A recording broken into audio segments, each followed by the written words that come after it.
Good evening. Everywhere I go on this island, it seems to me I find degeneracy. Watch a few movies, take a few notes. See, it's a lot scarier when there's no motive, Sid. We have a bargain. Watch a few movies, take a few notes. Do you feel the pain? What is beyond pain, I can assure you, will be exquisite. Watch a few movies, take a few notes. His entire work consists of violence, all the time. Obsessed with the issue of violence. Mayhem, gouging out of eyes, autopsies on the stage. Come. It is time to keep your appointment.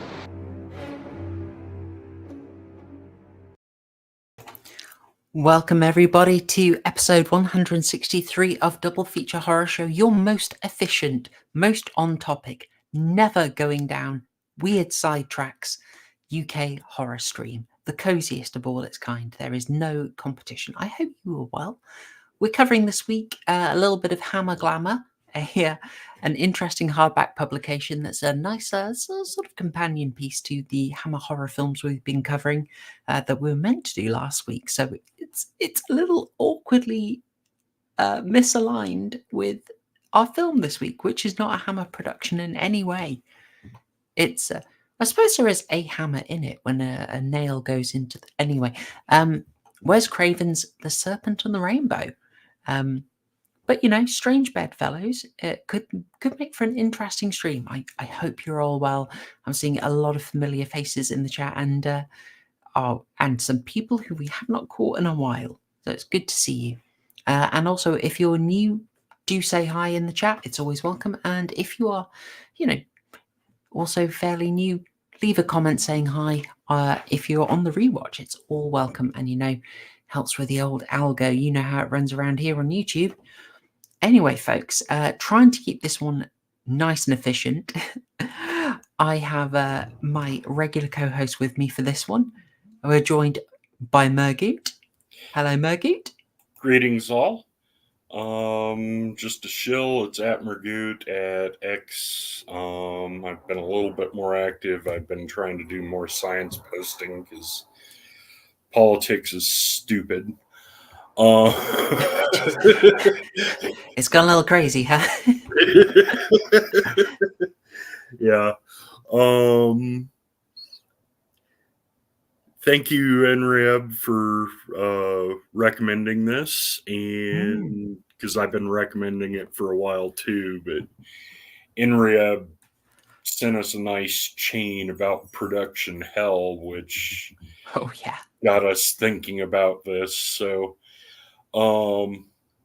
yeah, on to that crime guy. Yeah. One.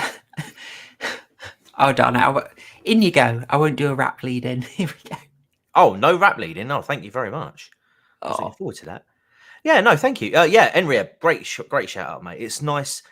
This was all right. And actually, I was doing a little bit of digging myself about this film. And did you know that all of the scenes were shot in Springfield, Ohio?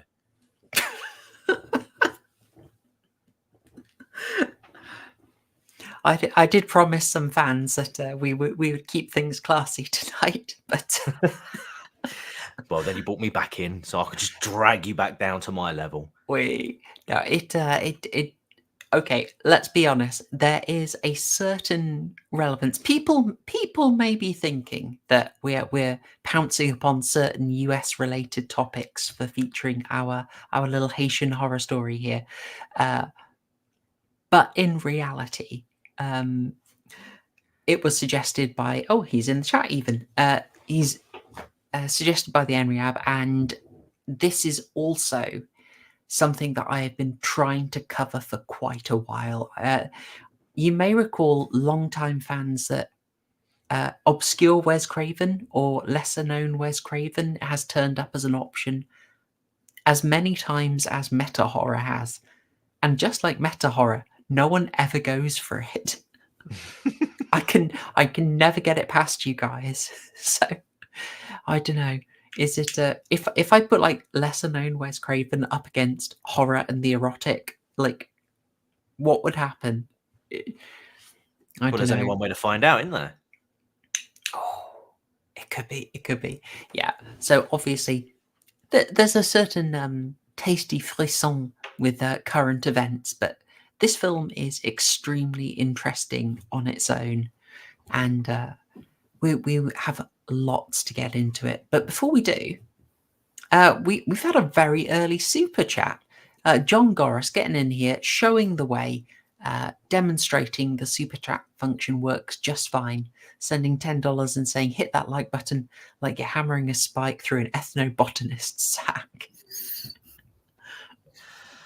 Oh, Absolutely. Yeah, that was a cross your legs moment scene. That was. Yeah, that I'm was. glad they clarified, what had gone on. Everybody was.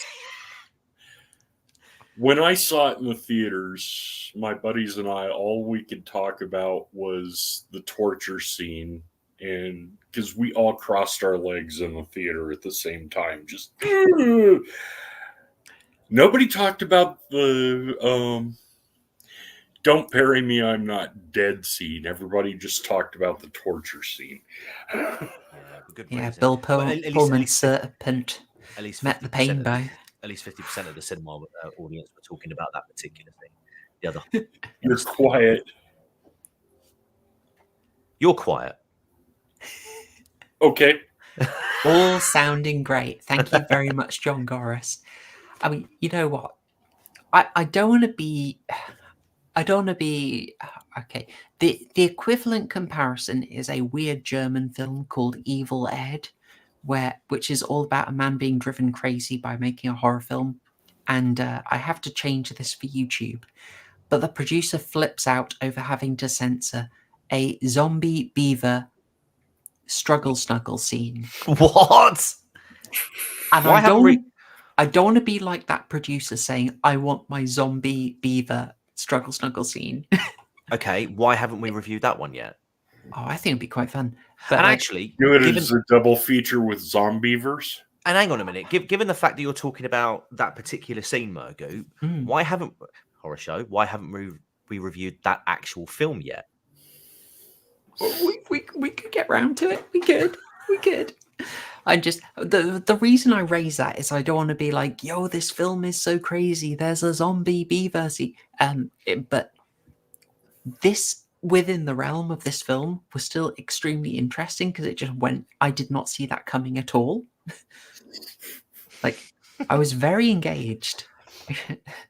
Brilliant. I thought they were going to fake out. I really did think they were going to fake out. No, no faking out. No fake outs. No. Oof. Anyway, I hope you guys are both well. Links to my fine co-hosts' channels are in the chat. Subscribe to them, follow them on X, on Twitter.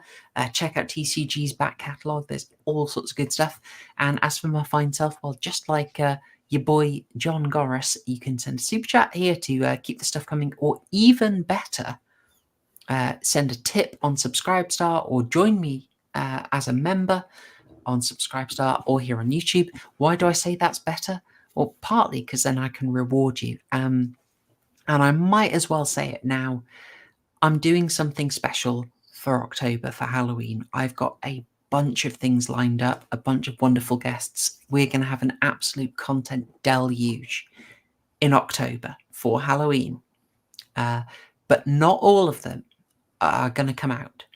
So you want to be a member so you can get everything. It's going to be like my version of Decameron or Last Picture Shows. As someone actually said on Last Picture Shows, hey, there should be one of these for horror. And I thought, yes. And then I checked no one else had got there first, and then I had it. Anyway, right, good. We will get into things right now. Having chilled. Yes, having chilled. We'll get into it. We have a little bit of a topic this week, guys, if you recall. I don't recall. Oh. I wasn't here. I was dead, remember? Oh, Buried 6 feet. I had to dig myself out to get here this week. You're dead. You're locked in my basement.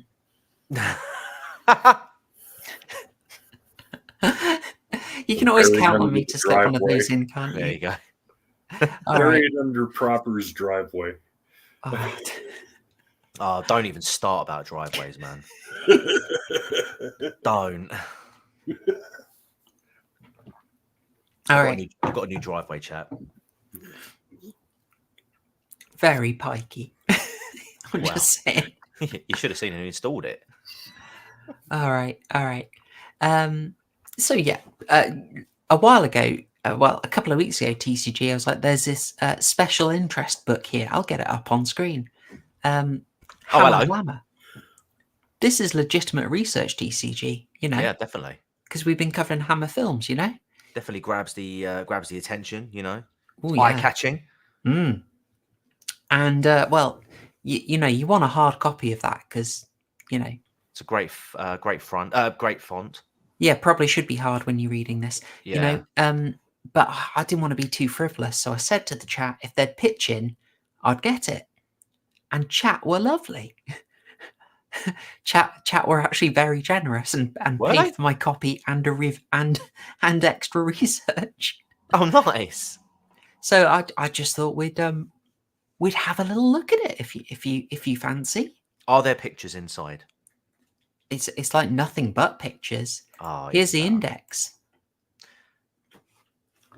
better. Lower. All right. So, I mean, the basic of it is, as you know, Hammer came in early, waiting almost no time to mix the sex and the horror. Mm-hmm. And when they're making these films and often selling them on the totty, you know, they'd always have someone around to do stills photography, glamour photography that they could help sell. Something I didn't realize until I was doing my research, looking at Sinclair McKay's A Thing of Unspeakable Horror, was that Hammer had this odd way of raising the money for the films, is that they would make the poster first. Right. And then, I'm going to have to do some stealthy Googling here. Can I find you the poster? Right. Please tell me that you've had to get the Britishers out for this section. Oh, yeah. Oh, yes. Right. Yeah, I really did. Right. Can I find this for you? I don't think I can. Oh, no. Wait for it. No. That's really annoying. I can't find it. Gosh darn it. Okay, never mind. We'll move on. I'll stop looking for it. Okay, my point was, and I did have a point, Hammer would make the poster first. Apparently, yeah, John Goris is saying Corman used to do it, sell the poster first. Well, it's a standard practice. Friday the 13th did this. They made the poster first to get a little bit of buzz, and then they take it round the money studios and say, you know, hey, we want to do this. What do you reckon? This is our vision. No script. No script. Just a poster. The thing I was looking for is Hammer did this for a rare film. They didn't actually make it, but they were going to make a mid-century German film with Peter Cushing wearing the old Hugo Boss uniform called Shadow of the Eagle. Okay. And I can't find it. They made the poster for it, though they never made the film. Brilliant. I think they got basically told, yeah, that one's not a goer, lads. Weirdly, they had absolutely no problem with Slave Girls, which ran as a double bill with, I meant to say this last week, with The Devil Rides Out. Anyway, so they need the posters going, and they need lots of nice shots of the ladies, and this is just standard at the time. And there's a lot of them that they never used, and these were kind of collated into this book with a little bit of detail about each of the girls. I just thought we'd look at a few of them. What are you going to look at? Joanna Lumley? I've just seen that she's on there. I don't actually have the ones for Joanna Lumley. Oh. Tell you what, I'll look her up now. What page is she on? 102. 102. Let's see. I have to realise go that she back a was in- little bit. I didn't realise that she did horror. She only did the one. Oh, okay. That might explain why she's only 2 pages then. Or 3. Chat, do you know which one it is?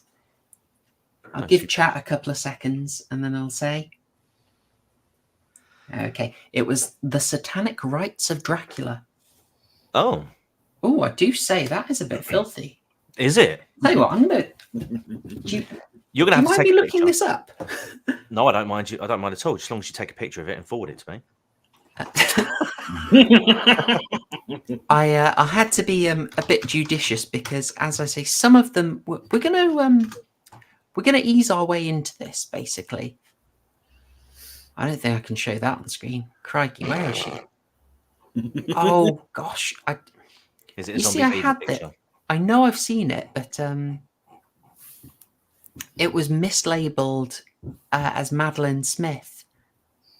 Right. I don't think I can find it, unfortunately. Maybe if I... no, it's not helping me here.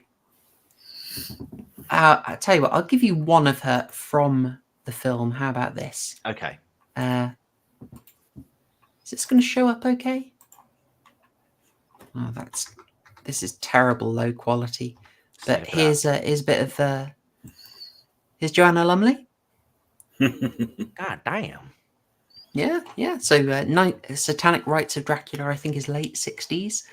There's a much nicer picture. I know it's up online, but I think it may have been mislabeled as Madeline Smith. So anyway, we start off with our sort of early day stuff. So The Mummy, Yvonne Felnau's only Hammer. That was 1959, as you'll recall. Mm-hmm. So you can see pretty tasteful, right? Pretty tasteful. Quite nice. And The Mummy, we've recommended. I really like this set for Adrian Corrie. There's a sort of cheekiness to it that I think works. And you can see Corrie did quite a lot there. Also, you'll notice some of Hammer's non-horror efforts there. The Viking Queen, Moon 02. They're featuring. Any Adrian Corrie appreciation? What in that picture? Yeah. Mm-hmm. Yeah. I mean, just generally, she's very interesting. She knew. That skirt's not short enough. Bless.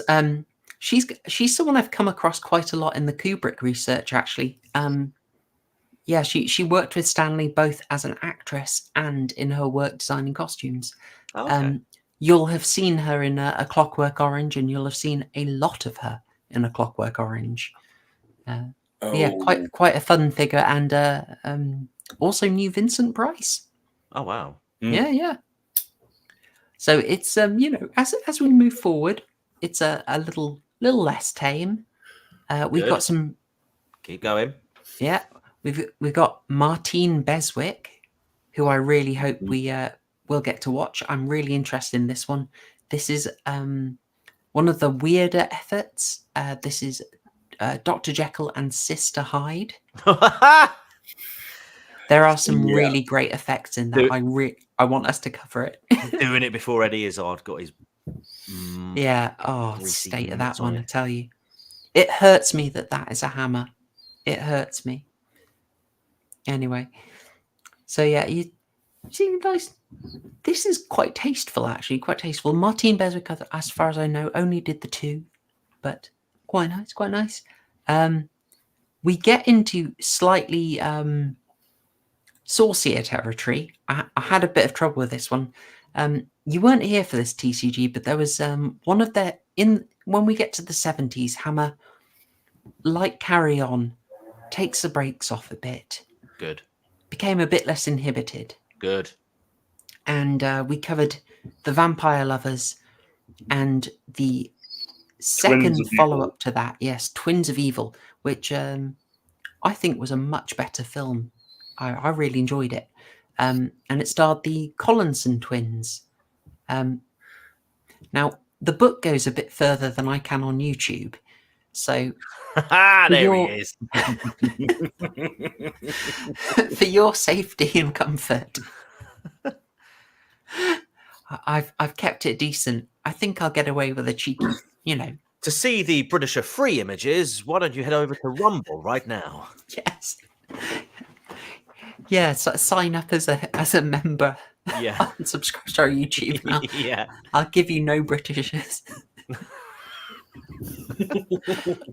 You weren't there for the Vampire Lover streams. I brought the Britisher out quite a lot. Oh, did you? Oh, man.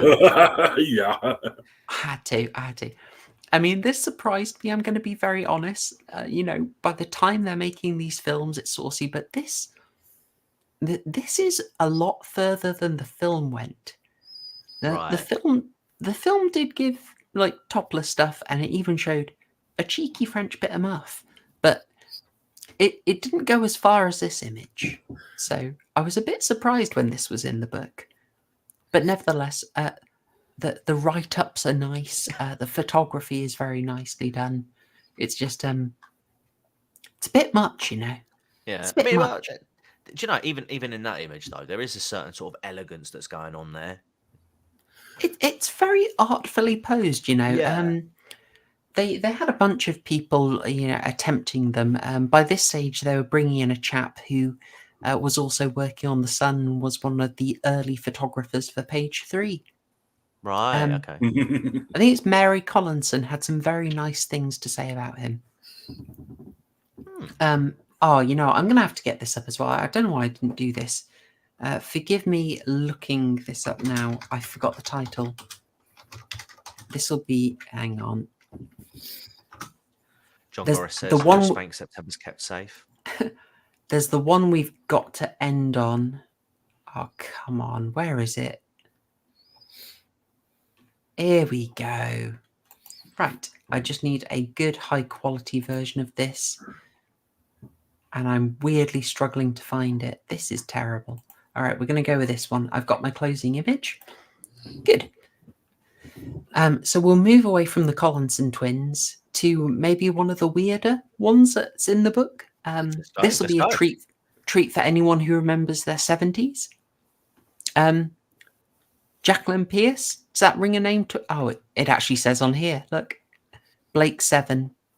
TCG.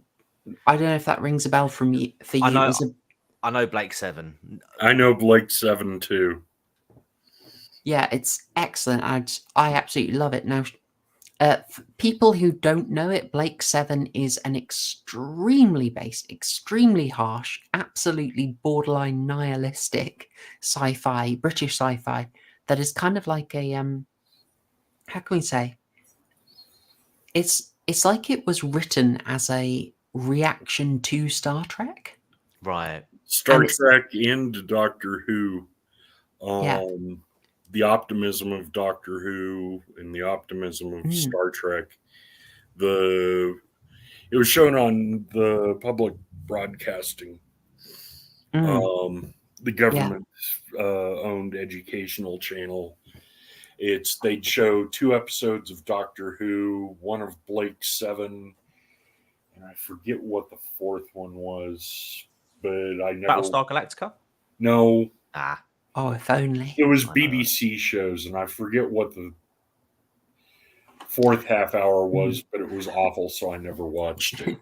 Yeah, Dr. Prepper says Star Trek without the boomer truth. 100%. Yeah. Do you remember a while ago, your boy Carl of Swindon had a T-shirt going around Star Wars is Jedi propaganda? No. All right. Unironically, that like Blake 7 is saying that about Star Trek. Brilliant. Like Star Trek is pro-Federation propaganda. Because in the Blake 7 world, if you have an organization that can control an entire galaxy, they aren't going to be cuddly. They aren't going to be touchy-feely, So Blake, and in fact, the logo for Blake 7 is literally the Federation logo turned to the right. Give off. Yeah, seriously. It's rotated. And look out for it anyway. Highly recommended, folks, if you've never seen it. Really interesting. Anyway, Jacqueline Pierce, who is like the short-haired femme fatale Politico Servalan in Blake 7. Yeah, she did 2 two Hammer horrors filmed back to back to save a lot of money. If Devontae's in, he had a little objection to it for being cheap. He's actually not wrong. I think I tried to defend Hammer, but in my research I learned that they literally filmed back to back, same set, same actors, and then they'd release the films a few months apart to try and hide it. So, Devontae, I think you take the win on that one, to be honest, mate. You've been vindicated. Anyway, Jacqueline Pierce was in The Plague of the Zombies and The Reptile. We are absolutely going to cover at least one of them. Reptile leans into a weird amount of like Raj, Hindu, Indian mythology stuff. Okay. It's an odd vibe. And Plague of the Zombies is all about a chap who comes back from Haiti having learned some interesting tricks. Yeah. Smooth, eh? That might be relevant soon. Yeah, it's very famed for a dream sequence, but I say we'll definitely try and see Plague of the Zombies when we come back and we do the weird Hammer arc. Anyway, so that's a very young Jacqueline Pierce looking very classy there. She had a great time. There's an amazing... It's not in this book, but I've got a great behind-the-scenes photo of your woman from Dracula who gets vamped in her coffin on a tea break, and it's just labeled like this actress on a tea break with a cream puff. Oh, it's the most British thing ever. It's absolutely... I want to say Melissa Strubling is her name. Anyway, there's one final Hammer Glamour shot that we have to include, possibly the most famous one of all. You ever seen this? hang on a minute. Oh yeah. Does that ring any bells, guys? Is that Planet of the Apes? No, not quite. That's 1 million years BC, starring Raquel Welch. Joe Welch. Yeah. Yep. I'm going to be honest, I don't care what film that's from. Yes, Patrick Bateman, made already famous and made even more famous by Shawshank Redemption, yes. And weirdly enough, a Hammer film. I was going to say, I don't care where it's from. All I want to know is where can I download that image. There's a few more in the book. In the 80s, they reprinted that poster several times. I'm not surprised, Murgoon. I mean, do you want to print it the once? No. I'm going to need multiple. I'm going to need that one. I'm going to need a few images, I'm afraid, because wear and tear, mate. Wear and tear. You can thank a photographer called Pierluigi, who was a high rate, but to make sure that, I mean, this is a classy educational stream, right, guys? Absolutely. Yeah. So as part of the education, I'll just add that this is one of the ones produced by James Carreras, who was Michael Carreras. I get them wrong every week. So he's the grandson of studio founder Enrique Carreras. And he had a bit of a huff with his dad and went off to do his own thing. When he worked with Hammer, he'd always try and take it in a kind of weird, interesting direction, try and show they could do different stuff. So he made your pirate stuff. He made your slave girls, which was, let's be honest, it's a boob flick. And he tried 1 million years BC, which was their most successful film, their most profitable film. Someone had a comment, where is it? John Garris. I heard she was hell to work with. She wasn't super happy, if I'm honest with you. Like Ursula Andress, who was in their film She. Again, Michael Carreras going a bit rogue, not doing a horror. Well, it was kind of a horror, anyway. It was the movie She based off of H.H. Rider's She? I believe so.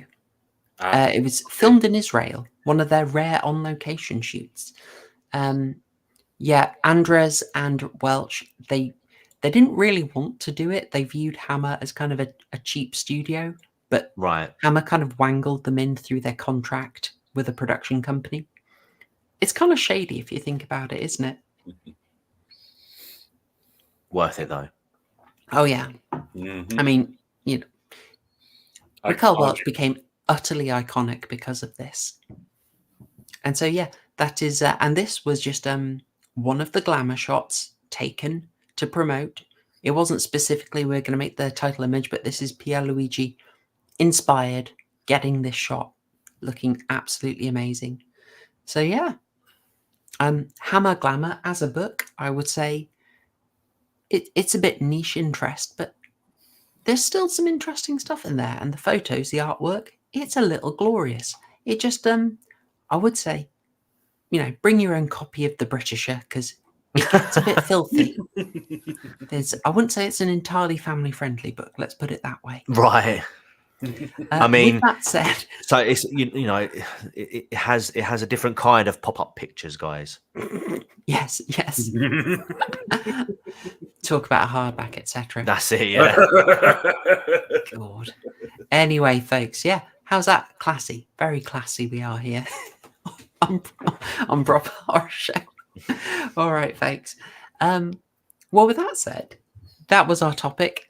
Thank you again to everyone who pitched in so I could get Hammer Glamour. You were wonderful and generous, and you actually enabled me to buy another book, which was very interesting. Sinclair Mackay's A Thing of Unspeakable Horror, which gave all sorts of details. Excellent stuff. It's going to be very useful when we get back to Hammer in our next Hammer arc. But we'll now cover our film of the night, which is The Serpent and the Rainbow, from Wes Craven, 1988, and I'm going to ask, TCG, have you ever heard of this one before? Never heard of it. Never come across it. Didn't know it existed. First I heard was the Enrieb's tweets, I think it was, talking about it. Nice. So I love this. Totally fresh. 100%. Oh, excellent. Yeah, I mean, have you looked around Wes Craven's back catalogue much, or? To be fair, I haven't really. Yeah, no worries. I'm going to say, to be honest with you, when you do, I mean, we're Wes Craven appreciators around here, but in my experience, in that back catalogue, it gets pretty shaky. Your exploration is not always rewarded. Mergoot, how about yourself? I watched it in the theaters. Oh, nice. Yeah, like I was saying before, it's my buddies and I were in the theater. It had been recommended to us because we loved horror. It got to the torture scene halfway through, and all of us were just Brilliant. It leaves an impression, doesn't it? It leaves an impression. Oh, yeah. Yeah. I mean, the weird thing, my memory of this, I hadn't seen it for a long time, but the first I saw of it was in Blockbuster, and it had that amazing cover art of Bill Pullman, the blood on his face. Oh, do I have a copy of it? One where he's in the coffin and the fire ship is above him, or just the one of him in the coffin? That's the one. Shall we just get that cover art up? I don't know why I don't have it already. Sorry. The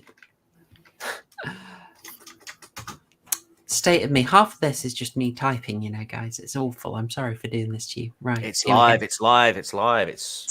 It is what it is. I wasn't even going for booba this time. Right, here we go. This is what I remember seeing. Because of this, I just got it in my head. Oh, it's a vampire story. Oh, yeah. It does look like that, doesn't it? Yeah. So I was really surprised that it's nothing like that. It's nothing like that at all. Now, in this, it's still trading from the director of Nightmare on Elm Street. He's not pushing from the director of Shocker, which had come out. Shocker came out later, so was it later? I thought it was. Ooh. Can we get a fact check on that one?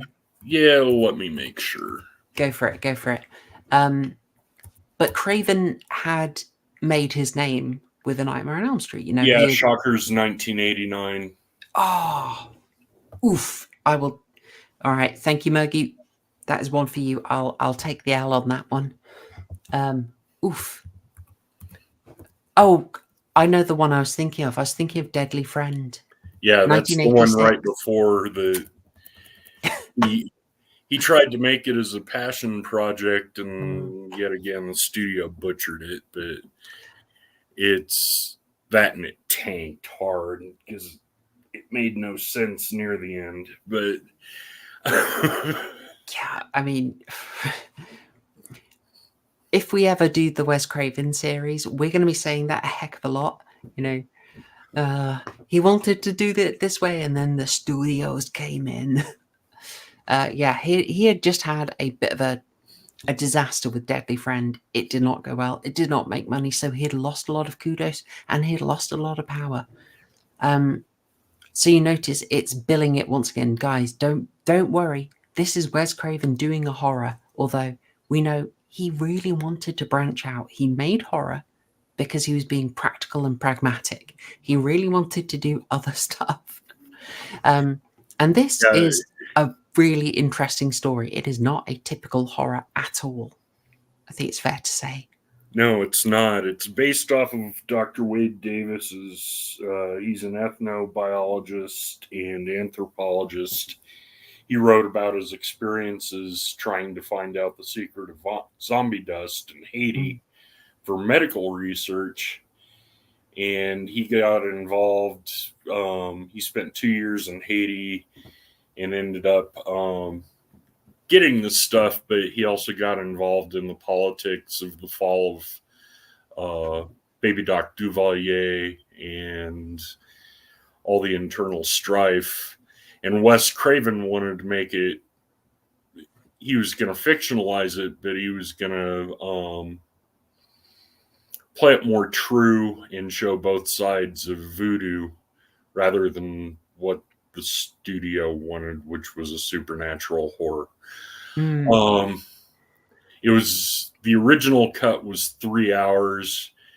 The second cut was about 2 hours, and they did a test screening and found it boring, even though it had a downer ending. So the studio made them rewrite the third act and turned it into a true supernatural horror. Which and even open with based on a true story. Yeah. Oh yeah, he did that. In the Fargo sense, you know.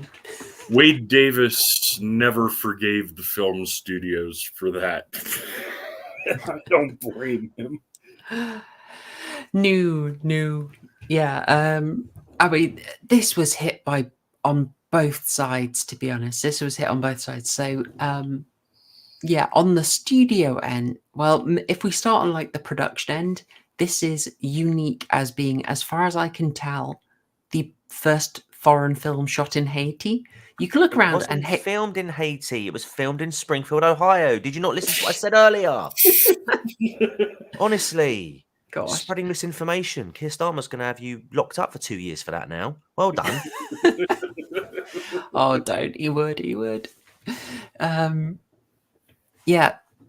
So, I mean, Haiti has its own industry. It does, but not hugely productive. They apparently have their own film school, but this was meant to be productive.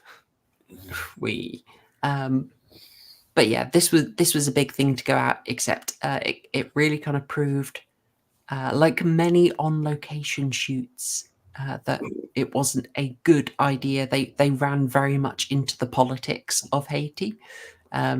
Well, they also ran into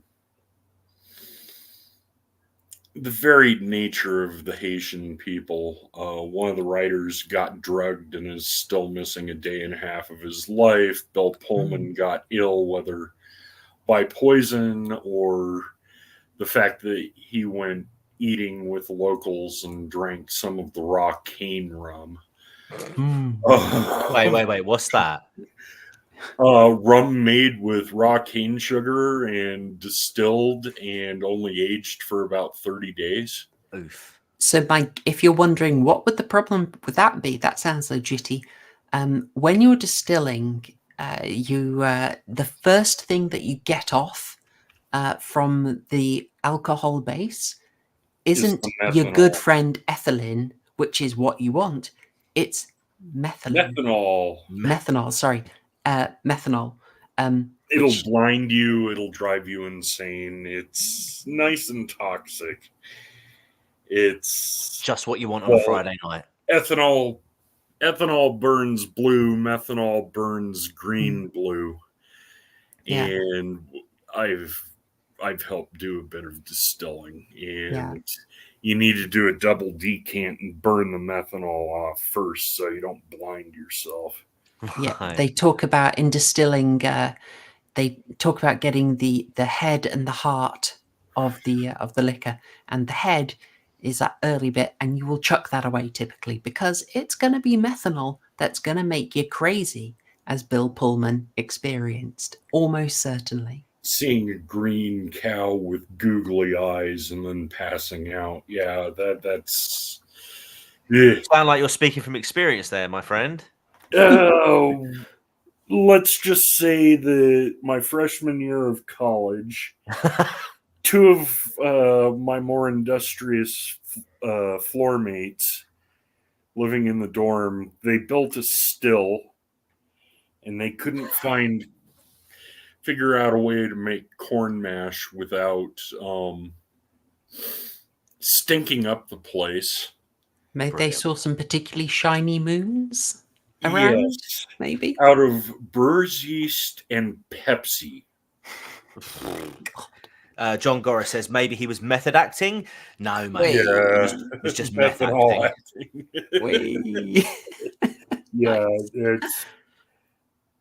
They called it Spider's Brew, and the first batch, everybody had hangovers for 3 days, so they rejiggered their still, and they tore their still down before they could get caught. But Jesus Christ, that stuff was nasty.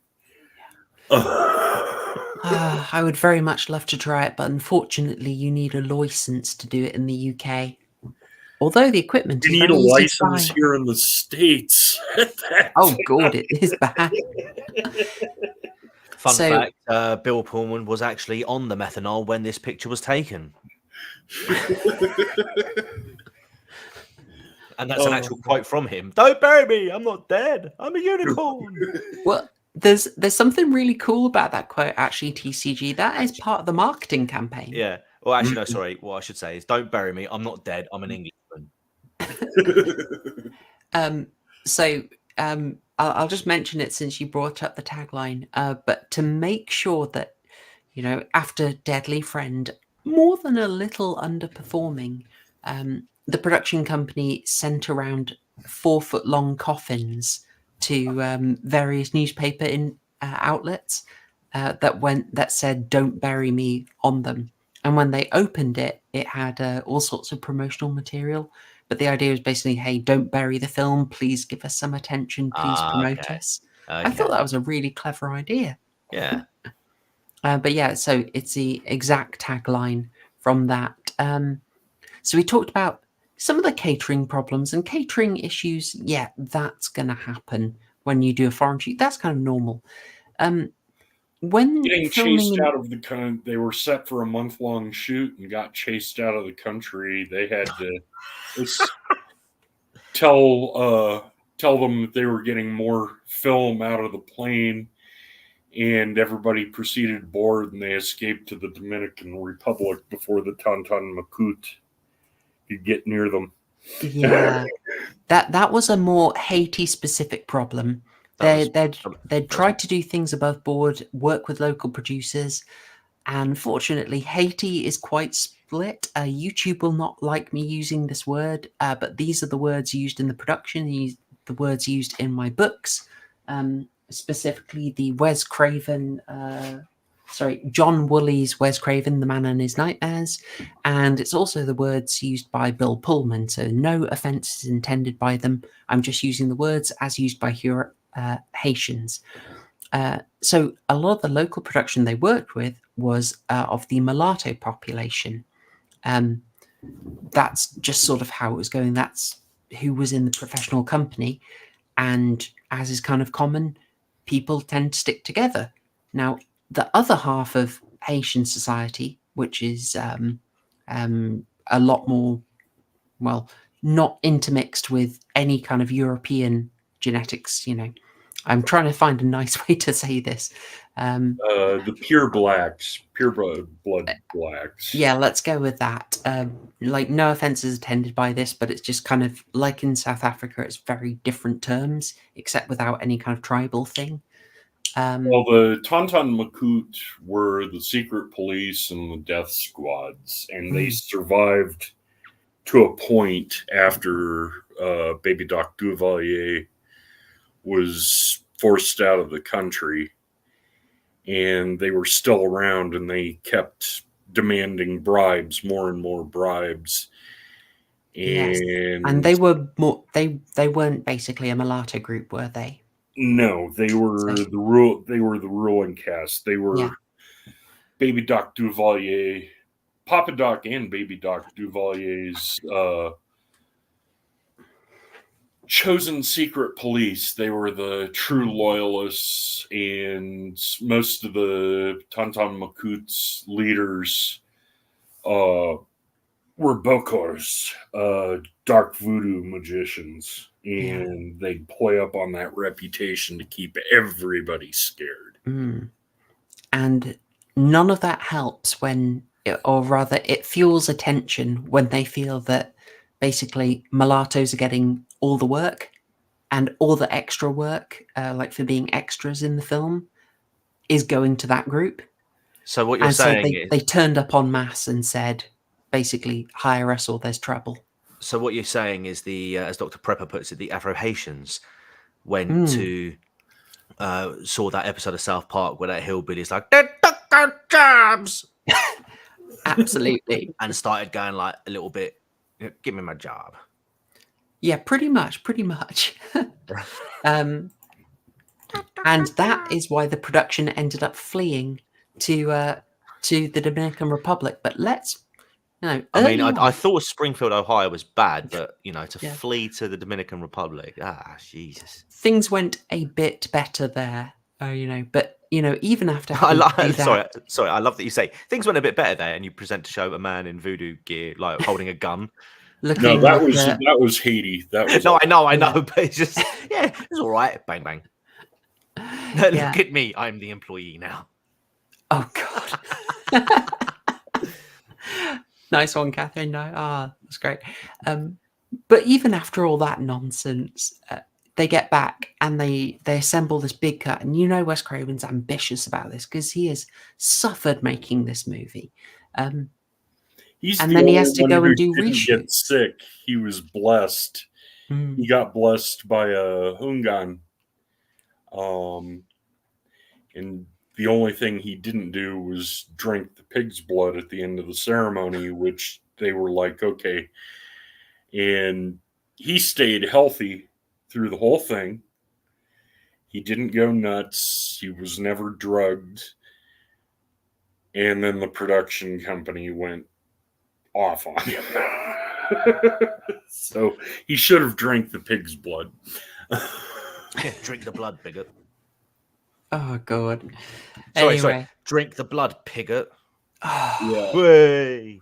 Terrible. I love... it'll be funny, but what's with the chat? I love that image of the leader of the parade dressed as Baron Samdi. Yeah. The Loa of death and mischief. Oh, that guy is great. When you recognize him, he's popping out all the way through the film. He's fabulous. He's very memorable. I didn't get the cap of it because I was trying to be disciplined and not have 40 caps. But there's just this early scene when they steal that coffin and they take it off the coffin maker, and you're getting great shots of Port-au-Prince, like looking like hell on earth.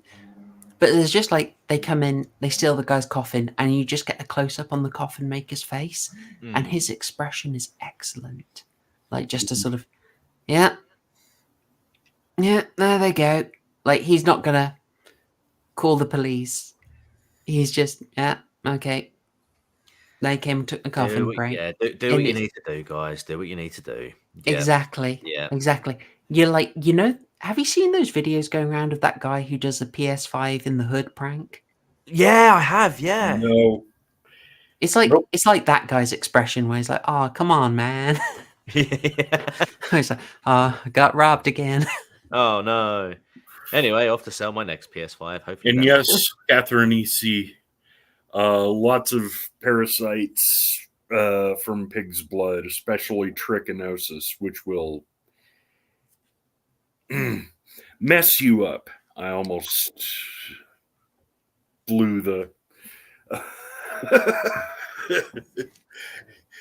Keeping it nice and family friendly. We'll appreciate that. We appreciate that.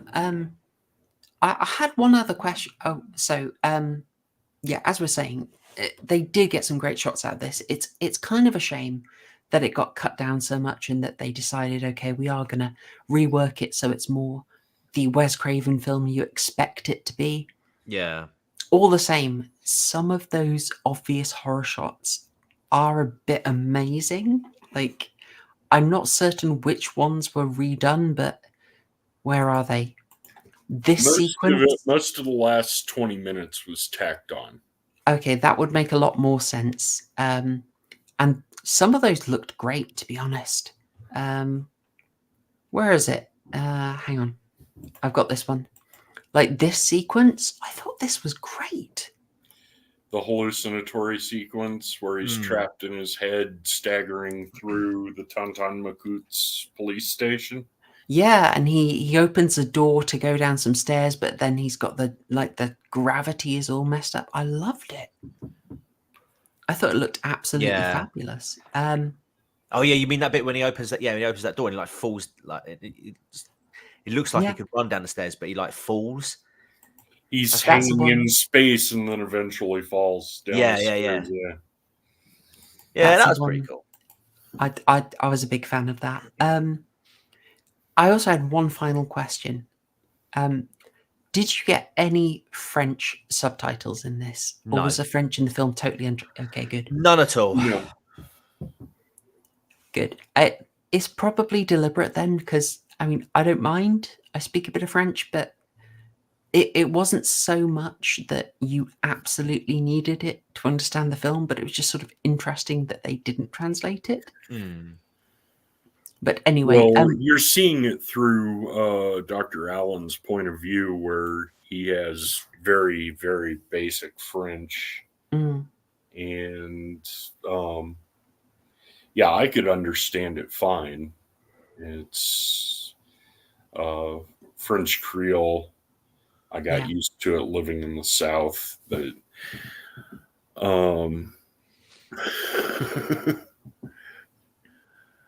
yeah.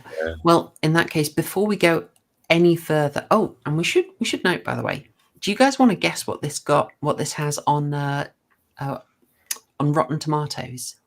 I'm going to say like 46%. I feel like they didn't rate it highly. Okay. Mogi, do you want to pitch in? What's your gut telling you? The audience score is probably higher. Yeah. Oh yeah, when I say like 43%, I mean like the critic score. Okay. I'd give it a bit better than that. I'd say 63. Okay. I will reveal now. I think it's a little harsh, but yeah, you're in the right area. Oh, okay. You're in the right area. Oh, hang on a minute. The audience didn't. No, they quite liked it. I mean, I'm going to be honest. Spoilers for my end thoughts, but I'm really curious about what that 3-hour version was. But it was a more 98-minute one. Kind of it followed the book better. It followed Wade Davis's story better than, rather than the supernatural ending. Okay. Mm. So with It all went that, into more of the politics, so you could understand why everything was happening the way it was. Is what I read. I would say if that was the bulk of the cut, do you really need it? I mean, they kind of He was trying to follow the actual book and not a totally fictionalized version. right. I say because they do sort of touch upon it in like a couple of like audio sound bites, don't they? Yeah, and the riots and the TV screens Yeah, talking yeah. about the deposition and all that. Yeah, because it felt to me a little bit like it was disconnected from the events that were going on in the film. You know, because obviously you got the main bad guy in this, the main antagonist in this film, and Well, that's why they had him reshoot it, because test audiences found the hour and 20-minute cut kind of boring because it went into the politics to tie everything together. But yeah, I just felt like it could have focused better on that sort of like that warlord kind of vibe, as opposed to sort of saying, here's your bad guy, but also this is going on as well on the outside. Yeah. So it didn't need it. More from Captain D'Argent's point of view, and more from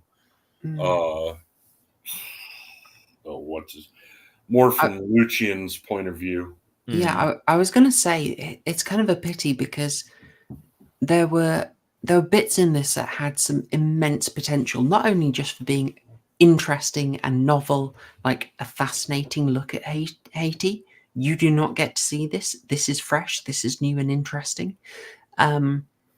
But it sort of reminded me of a couple of films where they've had a narrative that intersects with an interesting historical time. We talked like a month ago about Bertolucci's The Dreamers, where a sort of intense psychosexual drama, small scale, intersects with the Paris student riot.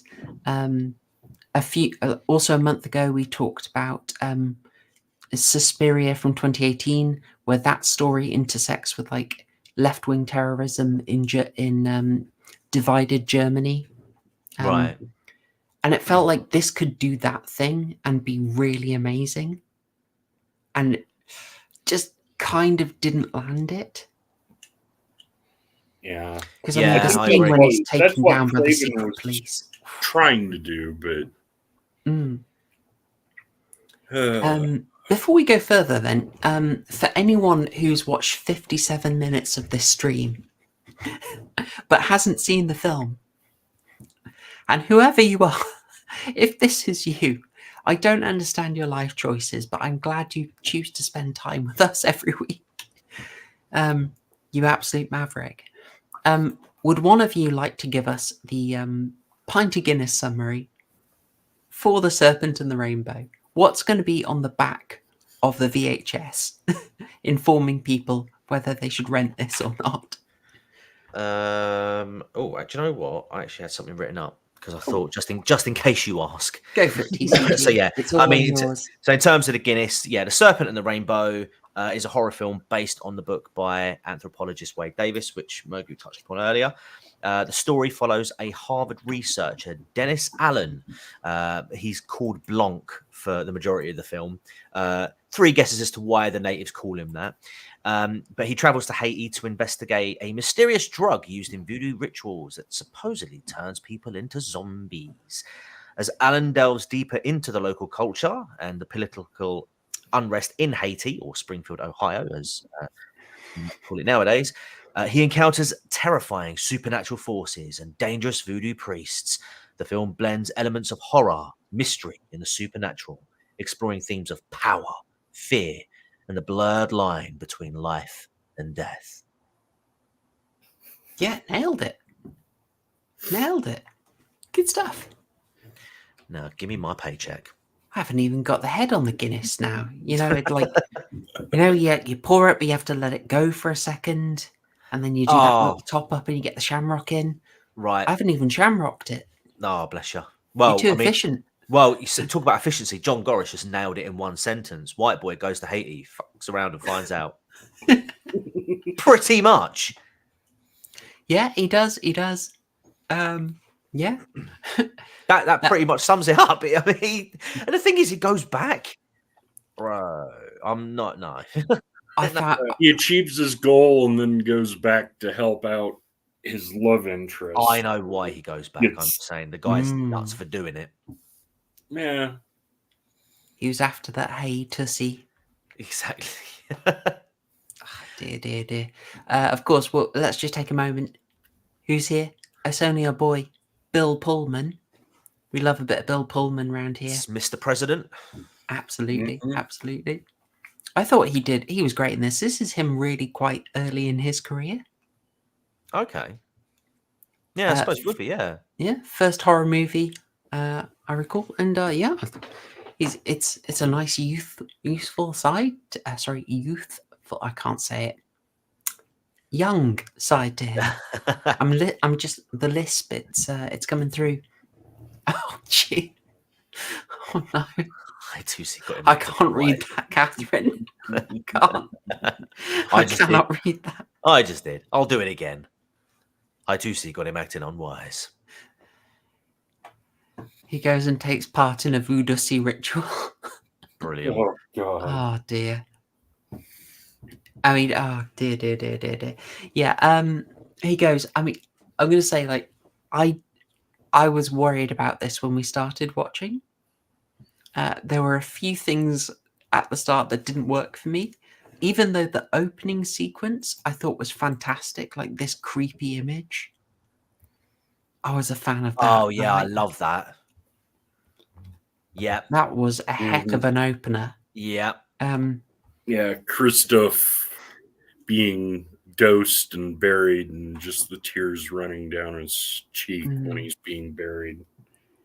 You know, I suppose we should talk about the fact that this is, yes, a zombie movie nominally, but it's in a way it's kind of a callback. It's a reaction. It's a rejection of the Romero zombies. Yeah, and where you've got depends how you want to judge your Romero canon. Officially, just a biological disease-like zombieism. Possibly caused by radiation from a satellite around Pluto. If you prefer to take that reading of Night of the Living Dead, I don't believe it's actually confirmed. But this calls back to the much older style, like the original zombies, because the original zombie films, way before the 1968 Night of the Living Dead, they were all about voodoo. The original one, White Zombie, from the early 32. 30s. The mad doctor who moves to Haiti, owns a plantation, tries to resurrect people through voodoo. Yeah, it's all voodoo in the day. Like it's connected through that, not through the biology. So, and that follows through into your I Walked with a Zombie and into your Plague of the Zombies, the Hammer film that we mentioned earlier, where a guy learns to do voodoo in Haiti, then comes back and applies those practices in the UK. Did they show Haiti? No. Hammer was far too cheap to do that. So they went to Springfield instead. So yeah, like this is an interesting way to I think have a more thoughtful take on the genre and an original take. So it's both kind of new and fresh and a respectful callback.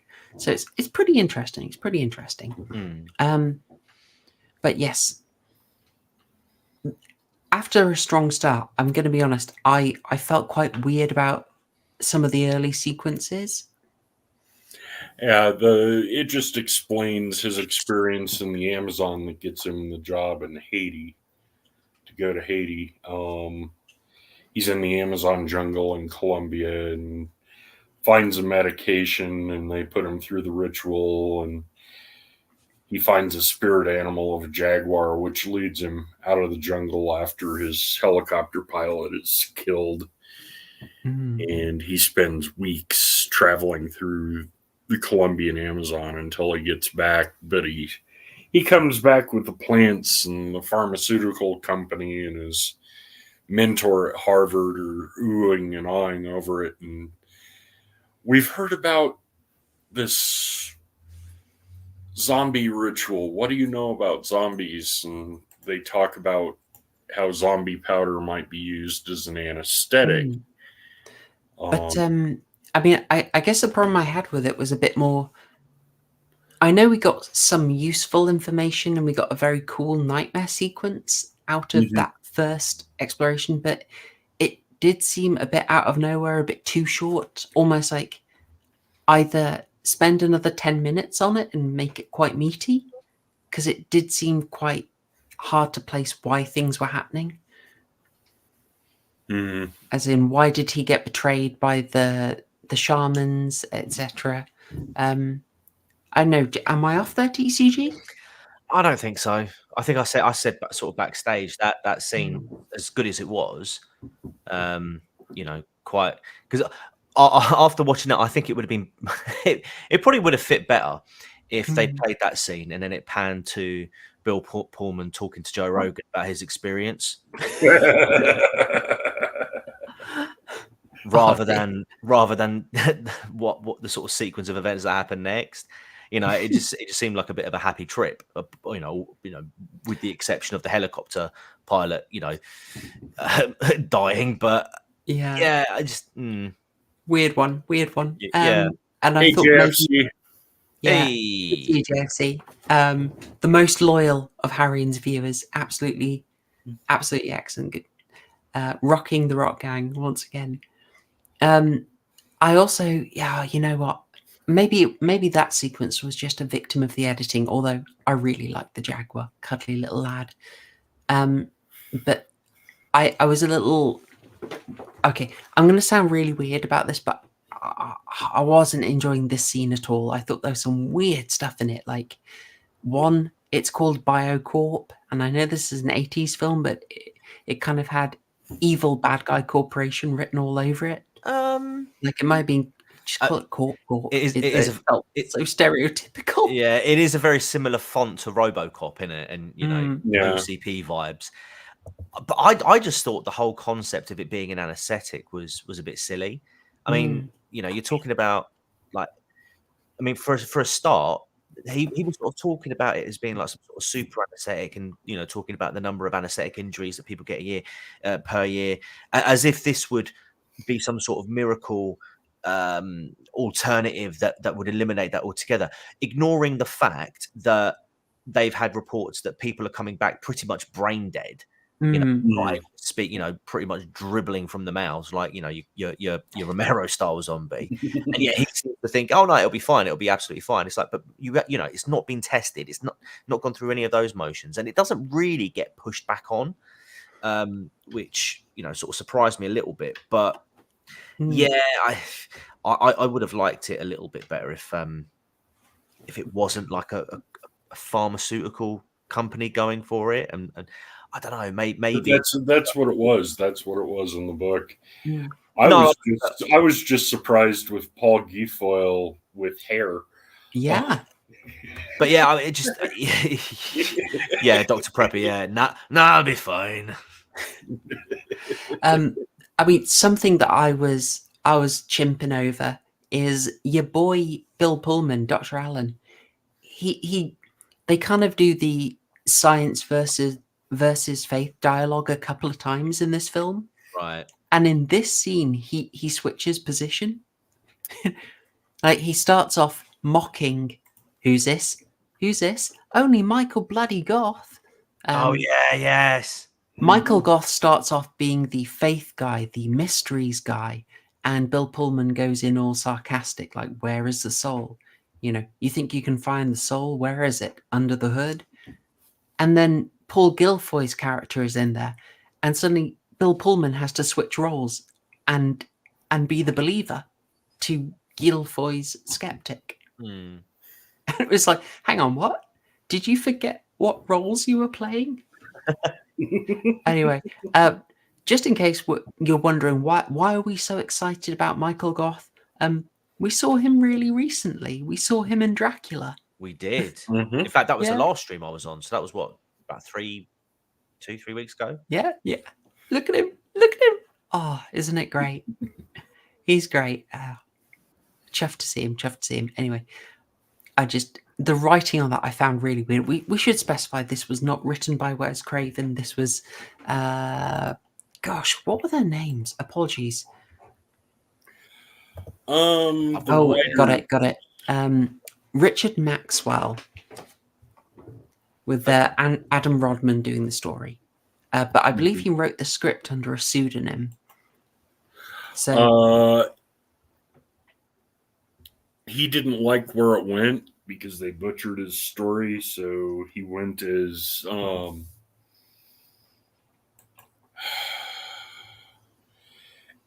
Sussman, something like that. Hang on, I've got it in the John Woolley book. It was. Sorry. It's going to take me a while to find it.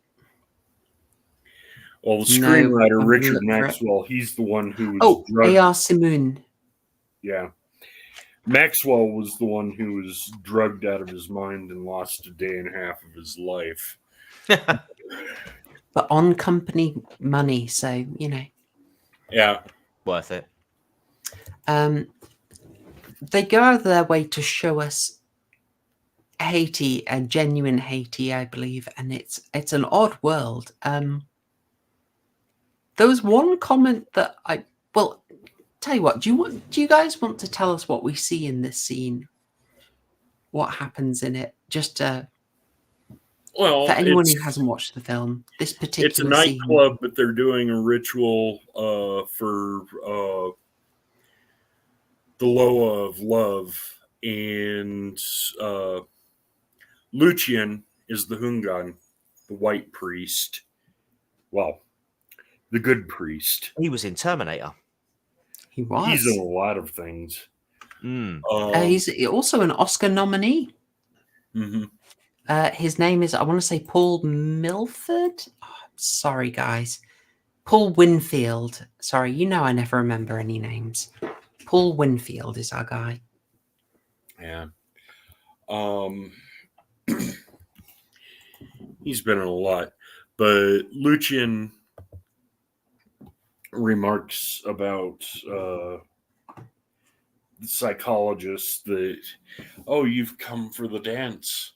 And she backs out. She tries to leave before she's done. And the Mamba blows some dust in her face, and she ends up possessed by the Loa and does the dance until Captain D'Argent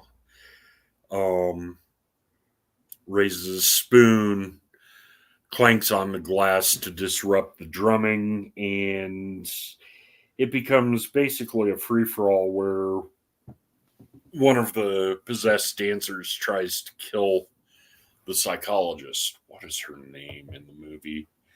Muriel Duchamp. And played by Kathy Tyson, who I believe has Antiguan ancestry. Yeah. But speaks with a British accent, a notably British accent throughout. Yeah, she's... this scene was showing the good parts of Voodoo, and then the Tonton Makut officer basically barging in and corrupting it, showing his power over things, and just adding to the fear to the alien. Yes, there's some questionable stuff in it, though. Like, I don't know if we were meant to be totally cool with it, but it's just Dr. Duchamp wasn't wanting to go through with the dance, but she gets a powder blown in her face. I believe the term today is non-consensual. And it's good that they establish how the powder works, because it will become relevant in the finale. But she drops a really intriguing line to Dr. Allen after, getting possessed and being extremely sort of sexual with him. She says this is kind of her gift, and that she was first, and I'm going to quote her, possessed or ridden by the goddess of love when she was 8. I missed that. I mean, I messaged that in our group chat and like, guys, hang on. What did they mean by this? This is the Haitian island, right? Not Epstein's, right? I need to check this. I know, I heard that line and I had to go, hang on. What's going on, big guy? Oh, thank God I missed that line then. Dr. Prepper, yes, she literally says ridden by. Ridden by the Loa, the spirits associated with the saints. Which Loa it is, but the Loa of love is associated with the Virgin Mary. Oh, hang on a minute. This was a goddess, you say? Mm-hmm. So you could argue that. I can't believe I'm going to say this. TCG. You could argue that perhaps she rode the magic carpet. Oh God! Oh, Oh, a whole new world. Terrible, terrible, terrible. Also, like, questionable morality in there. It definitely gives us a very memorable scene. And it gets the conflict established quite clearly, like who's going to be a problem. Of course, we've seen like Pishod, our black voodoo dealer, if we will. He's the Bokor. The Bokor, thank you. Yes. Bokor. I think evil voodoo, I guess. Okay. It's established like, okay, yeah, he's going to be our bad guy. He's going to be our antagonist. But we kind of had that already, you know. He was presaged in a dream sequence with that first shamanic thing. He's also shown being very nervous at the burial of Christophe right at the beginning, because basically he's the guy who drugged him. Fascinating stuff. Anyway, maybe we should ask, like, how did you feel about the portrayal of zombies and Christophe the zombie? And I'll get him up, actually, because we're talking about how this is a zombie film, but it's a very different zombie film. What do you guys think of this? I quite liked it, to be fair, because it was quite a different take to what you normally see in sort of, like, I'm air quoting here, zombie flicks. So it was kind of cool to have a bit more of like an accurate sort of representation as to what that experience would be. I mean, I don't know. I'm not well versed in sort of like the actual history behind like Haitian voodoo, sorcery or anything like that. But I don't know if there's any sort of lasting effects to what they would consider be.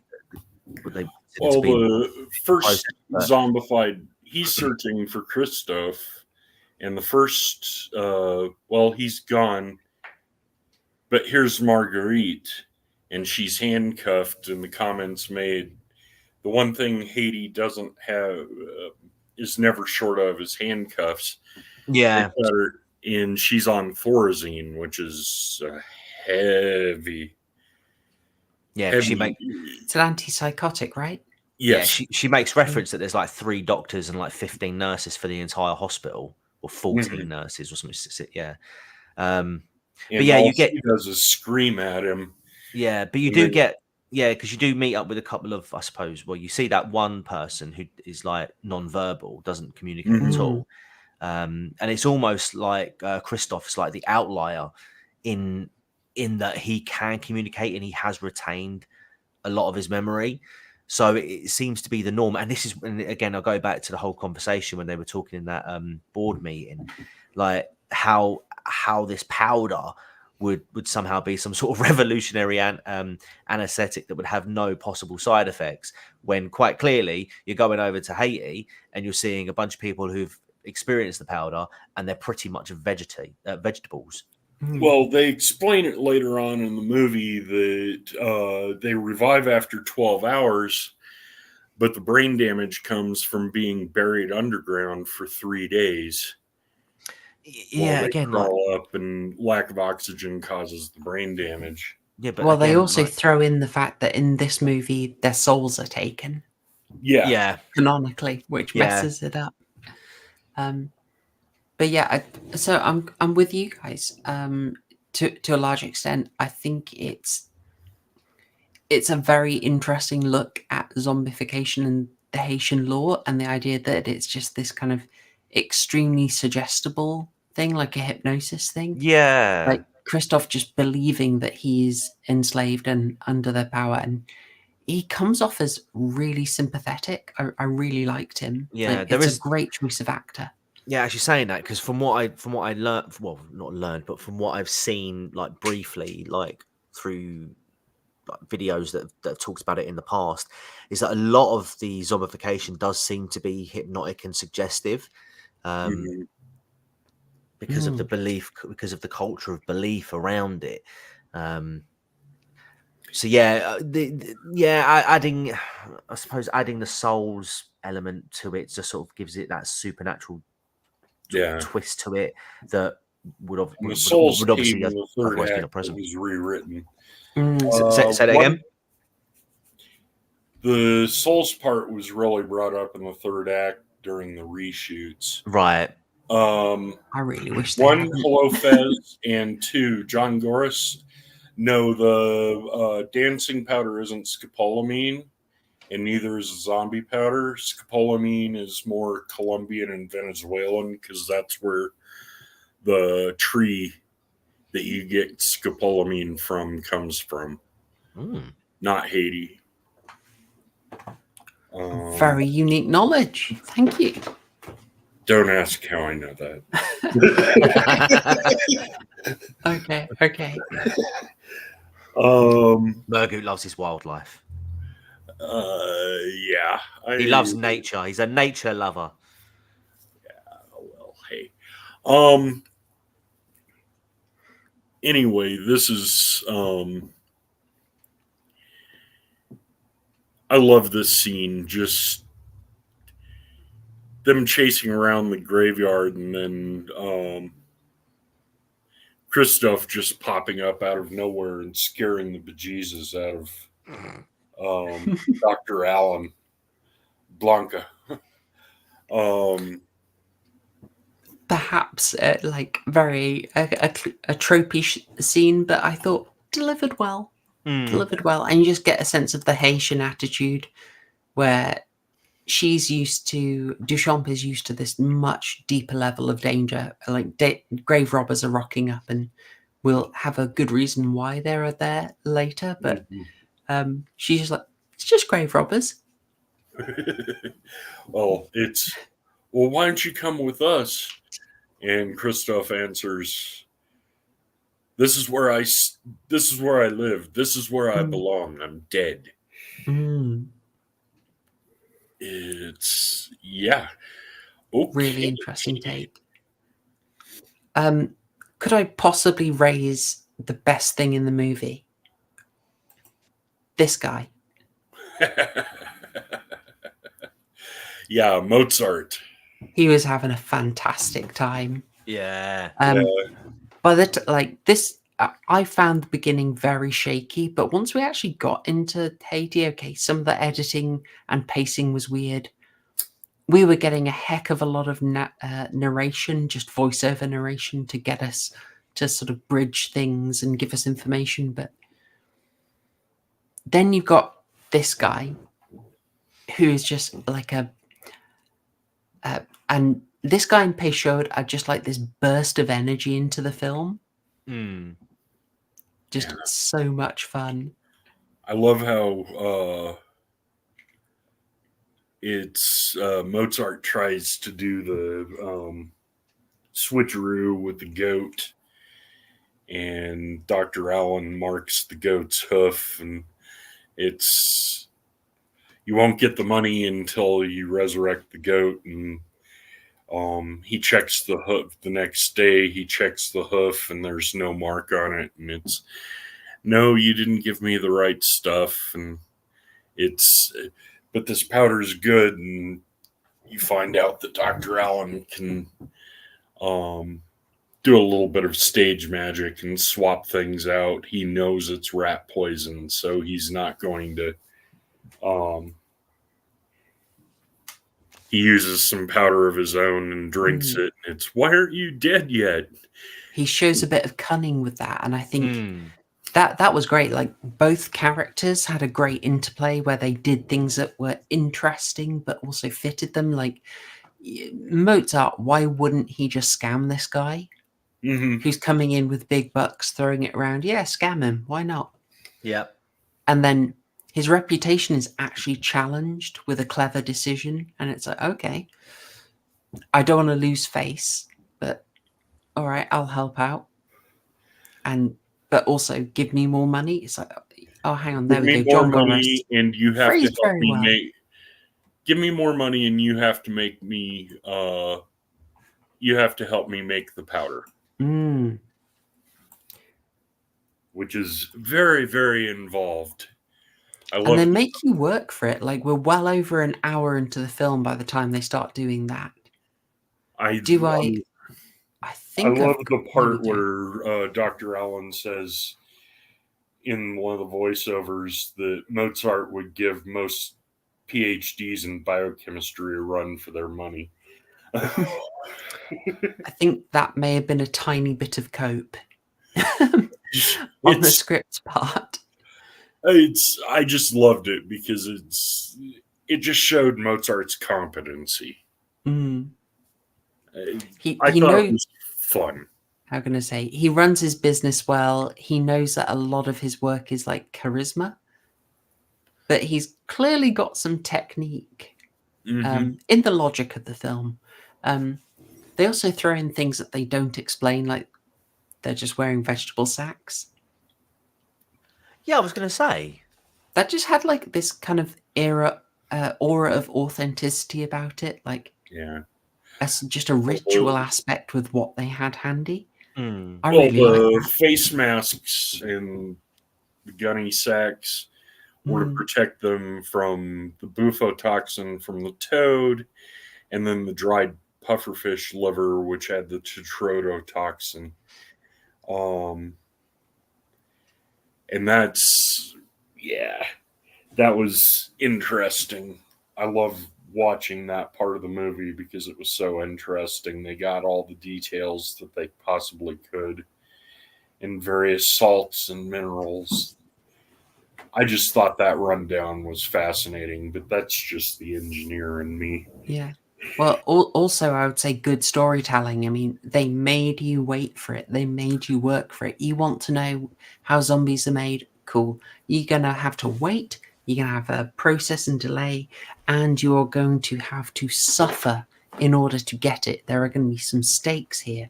So before he can actually get all the way through the process, he starts having a weird dream sequence in... digging up the dead bride. Yeah. Well, you got this absolutely beautiful bit of footage here that Wes Craven did. Just gorgeous.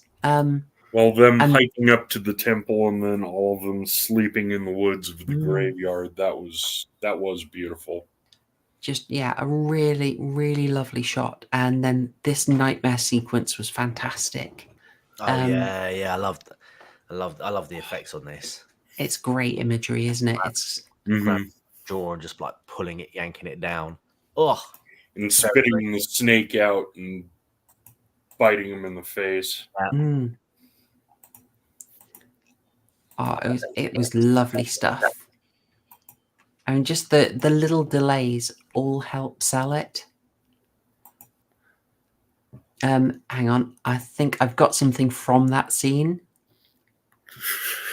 You wouldn't have thought it's a tiny model, would you? But oh wow, okay, tiny model. And also, there's your boy Wes. Quite long hair, I think. Quite an odd look from him. It was the 80s. Was the 80s? There's this lovely kind of sleazy look to him at this point. It's the 80s. Yep. All right. But yeah, great scares in that moment. There's also, and I'm sorry for lowering the tone with this, the bonding between Duchamp and Dr. Allen. She's trying to get him to understand the ritual a bit more. I'm going to say this was one of those lines that I've seen a couple of places that it was kind of a weak bit of writing in my mind, that he gives her the old, "You're a doctor, but you believe in voodoo. What's going on with that?" And I just don't think the writer did a very good job with that. Didn't want to go deep with the topic or try and explore it. Like, how Right. can you be? Because works in a lot of fields, not just Haitian voodoo, but like. Well, from Bus what I driving. understand, the fuller explanation was cut out of the 3 hour. I would not be surprised. Probably because it took about an hour to explain it, make it make sense. I just, I would like a little bit more with it, and it's sort of, I don't know. I'd already said they jumbled the whole faith v science thing in the first instance, so then they kind of run it again, and she gives the explanation that, well, actually, Haiti is largely Christian, but 110% voodoo, and I'm like, Yeah. I mean, that's. We'll maybe discuss that a bit later, 'cause it has some implications, but we'll come back to it. As John Goris is saying, it's foreplay. I'm afraid I did lower the tone with this already. So sorry, TCG, but they do have a love scene. That's Kathy Tyson, I gather. Wasn't hugely keen on it. Didn't really want to do it, I believe. Yeah, I could tell. It's a fairly restrained one. I also, as noted, she does look a lot like Mel B there. Yep. Which is suitable because they are after some scary spice. Am I right? Wow. Wow. Oh yeah. And other trivia that I noted. I think at the time this was made, she was married to Craig Charles, aka Lister from Red Dwarf. Weird bit of imagery.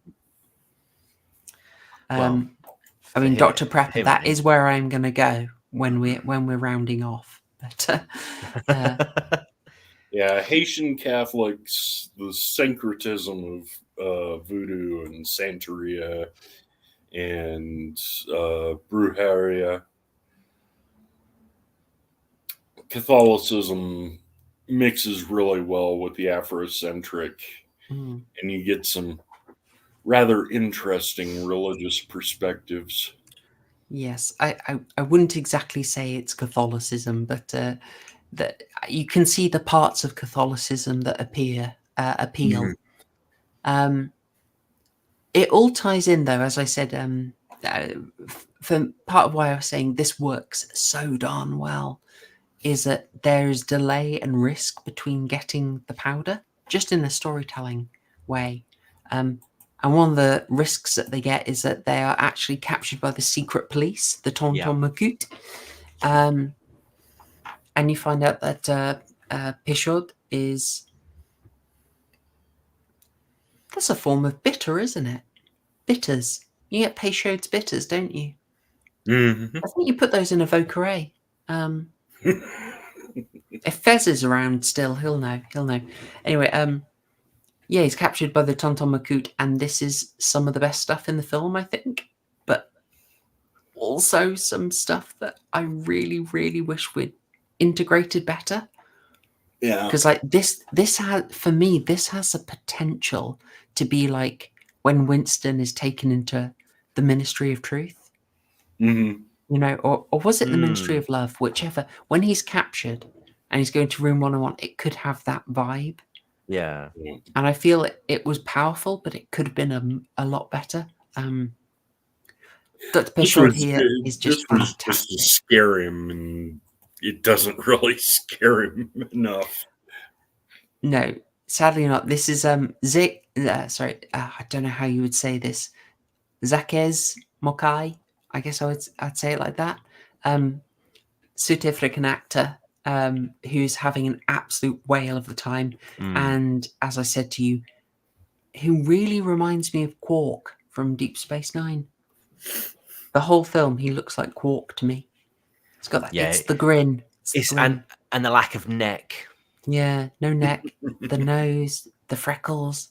Yeah, Quark. Yeah, he's one of the best things in the film. Yeah, it goes to an extremely dark place, and this is some Saw territory, isn't it? Oh my! Yep. Yep. Cross your legs, lads. Cross your legs. Yeah, it. I mean, just this played excellently for me.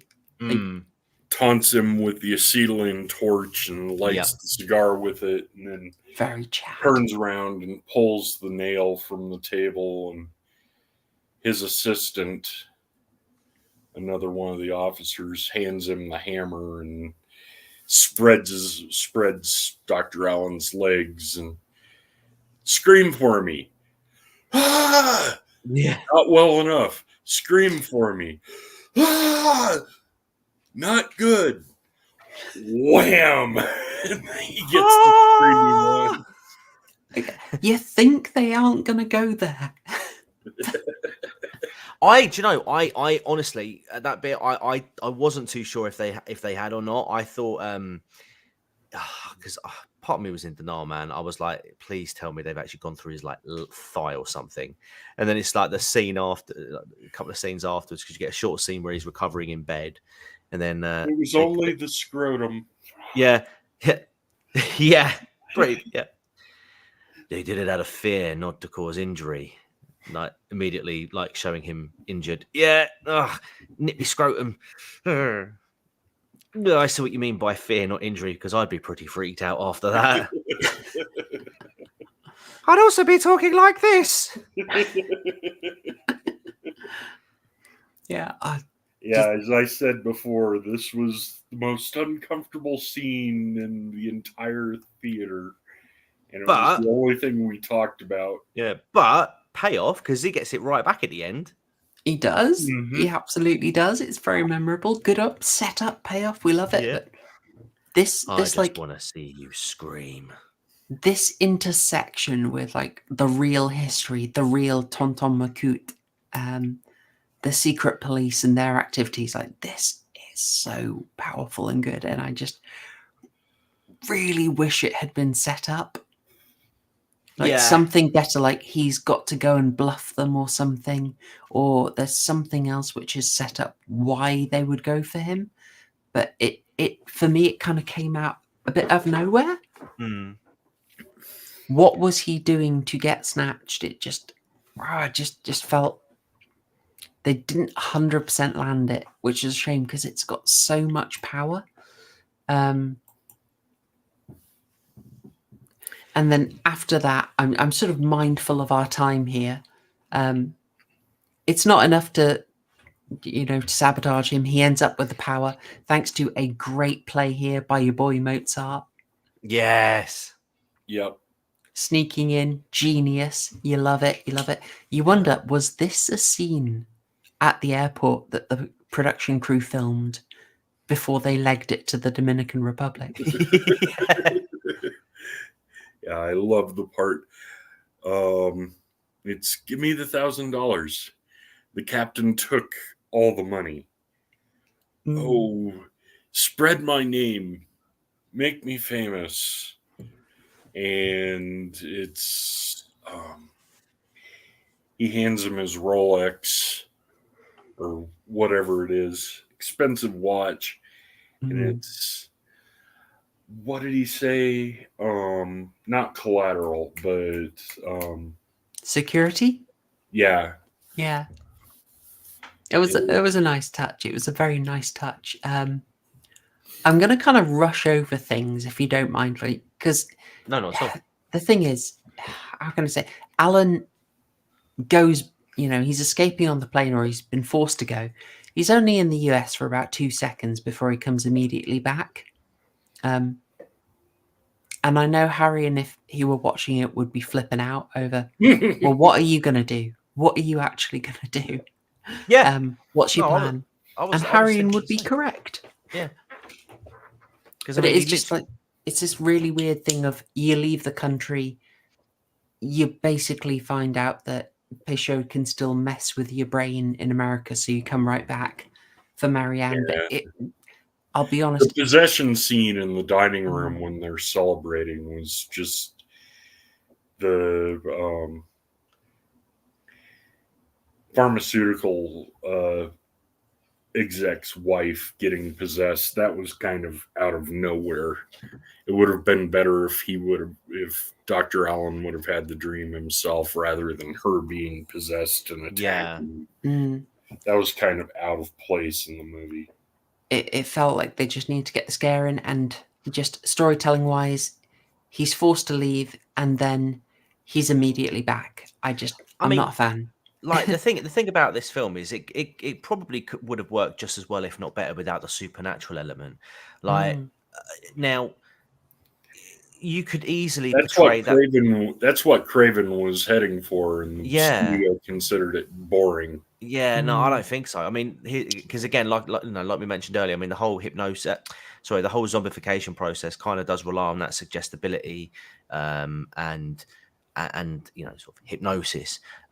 But equally, that dinner scene would have been much better if he was having some sort of psychological breakdown because of PTSD, after having his scrotum nailed to a chair. That would that would work for me far better than if it was just, oh, I'm spooky, I can tap into having a fever dream rather than yeah, exactly. And then him being like, okay, yeah, I've got to tap out, I've got to, I need to go back and resolve this. That could work better for me. I just want to keep it ambiguous. Keep it ambiguous. Is it happening? Is it suggestibility? Is there something going on? I'd much prefer that. But I think the studio didn't want something with that subtlety.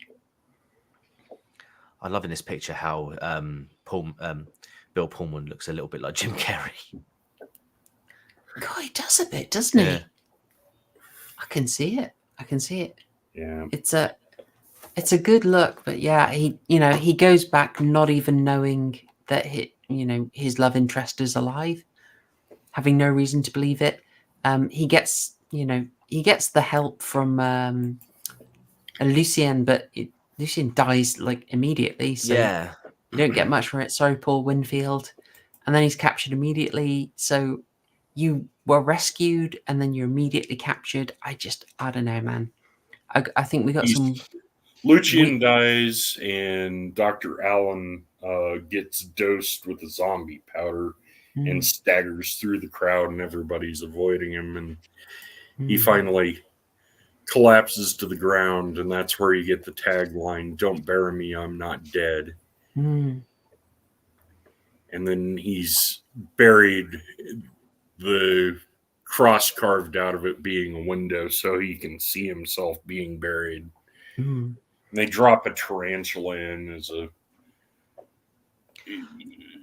an additional thing, which they could have done without the tarantula. It's very true, actually, Patrick. Are we correct that was the original ending? That was the downer ending. Oh, him being buried alive? Yeah. Because I would have 100% loved it if that is where it ended. You've got the downfall of the Duvalier regime, but also your boy Bill Pullman is getting the bad plus ending. I think that would have taken some absolute huevos, not of the kind nailed to a chair. You'd have to have some spares. But I would have loved that so much if they'd ended the film there. That would have been so good. But alas, I would have liked that. Yeah, just them keeping like we said we wanted. If they'd kept it ambiguous, no obvious supernatural, you can still have your horror stuff in your dream sequences. Yep. And then give us that brutal downer ending. Yes, please. We'd be looking at. It wouldn't have been popular at the time, but I think it's a kind of movie. Also, hi Mima, good to see you. Hey. I think you'd have. I mean, we'd be looking back at it. I mean, we're over 30 years old, you know, it's over 35 years old, actually. Yeah. And I think that would have just given it so much more cult status, you know? Mm-hmm. We love that Agreed. Doomer ending now. All about that. Exactly, yeah. It would have... I mean, I still think we're positive on this film. We haven't got to our wrap-up, but you give it the Doomer ending, and I think it would have really stood out. Yeah. But the no, we did. studios really didn't like it. Well, as unfortunately as Wes Craven found, studios wanted him to be the horror guy. So I'm going to give you a quote. I'm going to give you a quotation from the John Woolley book because I really liked it. Where is it? I'm sorry. I'm trying to find it. Guys, if you want to have a chat, I will try and find it. Yeah, this leads into him being unburied by Captain D'Argent, and taken during this period while he's being buried. D'Argent beheads Mozart, or has him beheaded during a ritual. Dr. Allen gets dragged back, and they're about to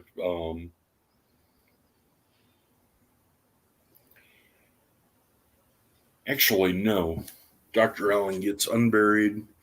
He staggers through the street. By Christoph. He staggers through the streets. We love a payoff. And riots are happening. Baby Doc has fallen. He's escaping the country. They're about to execute Dr. Duchamp, and Dr. Allen staggers through, interrupts the ritual, and staggers around and tries to find everything. You get this weird hallucinatory dream sequence of him chasing through the jail. The stretching arms, when he gets to the stairs, he falls into space and catches himself on the lintel, and it's all out of whack, and then eventually drops and rolls down the stairs. The prisoners reach out to him, and their arms extend. Trying to think. Which we should, for a little added interest, we got to remember that in A Nightmare on Elm Street, the supernaturally extended arms was an effect they did with Freddy that didn't exactly work. Or like, it was fun, but it didn't look that great. Whereas this looks wonderful. And I feel like maybe there's some satisfaction to where that Wes could go back and like get this effect right, you know. It's an absolutely lovely sequence. I apologize for the next screen cap. Well, he disrupts the ritual, and they bounce around, and Dr. Allen, they toss each other around the room, which was just goofy. And he gets the better of Captain D'Argent and starts smashing the soul jars. And the more he does that, the more D'Argent starts bursting into flame, and he throws him into the thing of skulls and smashes his own jar. Did the Jaguar come before or after? He smashed his own jar, and the Jaguar spirit showed itself, and then tosses him into the flames. And he finds himself in the torture room, and D'Argent shows back up. They toss each other around some more, and then Dr. Allen finds his will and straps D'Argent into the torture chair with the power of his mind. And the next thing you know, one of the spirits drives the nail into D'Argent's groin, and then the torture chair is sucked into the concrete, and Dr. Duchamp finds him and finds Dr. Allen. Dr. Allen wakes up, and it's just a bare floor. It's quite cool. The effects are great, but the throwing around and goofy fighting, even though I think they sell the punches really well, it is just a bit silly especially when you're told like this is a spiritual fight. I just think they couldn't quite communicate that. Yeah. I've found what I wanted to find here. We got a quotation from Craven here. And Craven was saying that he believes Serpent and the Rainbow was his first mainstream picture to an extent. These are Wes's words. It certainly was about a subject based on a book that was not a sensational book per se. It was a very serious, sort of artistic, scientific book. It dealt in large extent with real life, so in a way it was a pretty big, serious film. We went back and did an extra shoot here in Los Angeles. The test screenings didn't score high enough, and the studio suddenly wanted to have horror film scenes. I always regretted going back and doing that extra stuff. If the film's not doing as well as the studio wants it to do, you never know as a filmmaker whether you've somehow failed at your task. So you do something that you later regret. And the quotation I was going for earlier was, hang on, where am I doing? All right, Craven again. In the end, I think it, as a film, suffers from many different visions. Some of the producers wanted a love story, some wanted a religious story, a history of voodoo. The studio wanted a horror film. So it suffers from that kind of diffusion of purpose. With Craven, whatever studio hired him always seemed to want a horror film, like the great singer-songwriters Bob Dylan and Merle Haggard striving to become lead guitarists later in their careers, or Jerry Lewis's heartfelt but ill-fated incomplete feature about a clown in a mid-century German death camp, The Day the Clown Cried. Very interesting story, that one. Awful. Artists are forever longing to expand their horizons, while everyone else wants to keep them doing what made them famous in the first place. Yeah. That's a quotation I was after. Yeah. It's too bad Wes Craven's dead, because I'd love to see his director's cut, his original vision of it. Whether it be the 3 hour or the hour and 20 minute one with the downer ending. And I think nowadays they might be able to do it. If only. Maybe it will happen. Maybe someone will get the print and release it. You'd hope so. Now, something else I want to tie in, because I feel like this is important. It's how this film integrates the political. Because we've talked about some of the downfalls of the editing, how it sort of affects the pacing, how they have to bring in narration to tie some things together, and some stuff doesn't land as well. But there's another aspect that I think we have to sort of cover, which is how it works in with the political scene, which is ambitious, which could have been absolutely amazing. But they stripped it all out, except for... Yeah. Well, yeah, I think what we get is, and I'm choosing my words carefully here as best I can, what we get is a kind of very boomer American filter of the Haitian political scene. Mm-hmm. Like, the crowd go through and they're chanting "Liberté, liberté," so freedom, freedom. And it's like watching Braveheart, isn't it? God. Well, Yeah. it was that's what the riots that were happening in Haiti. If you look back at some of the stuff from the fall of Baby Doc Duvalier, Yeah, it that's does. It does look like there was a couple of bits there that look stock footage. Oh yeah. Oh, they did actually show genuine news footage from Yeah. the Duvaliers fleeing. But I guess what I'm trying to say is like the way I feel it's presented to us is a bit like it just gave me flashbacks to Afghanistan, Iraq, like another narrative of the old dictators have gone and now everyone's wanting freedom and burgers, and I'm like. The awkward thing is this is presented as extremely triumphant, but and you can totally disagree with me here. The trouble is this just isn't Haitian history or the spirit of Haitian history.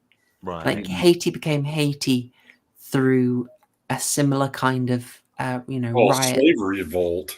Well, yeah, it was a slave revolt where they they didn't just sort of see them off. It was a genocide of the French and a horrific treatment of the French.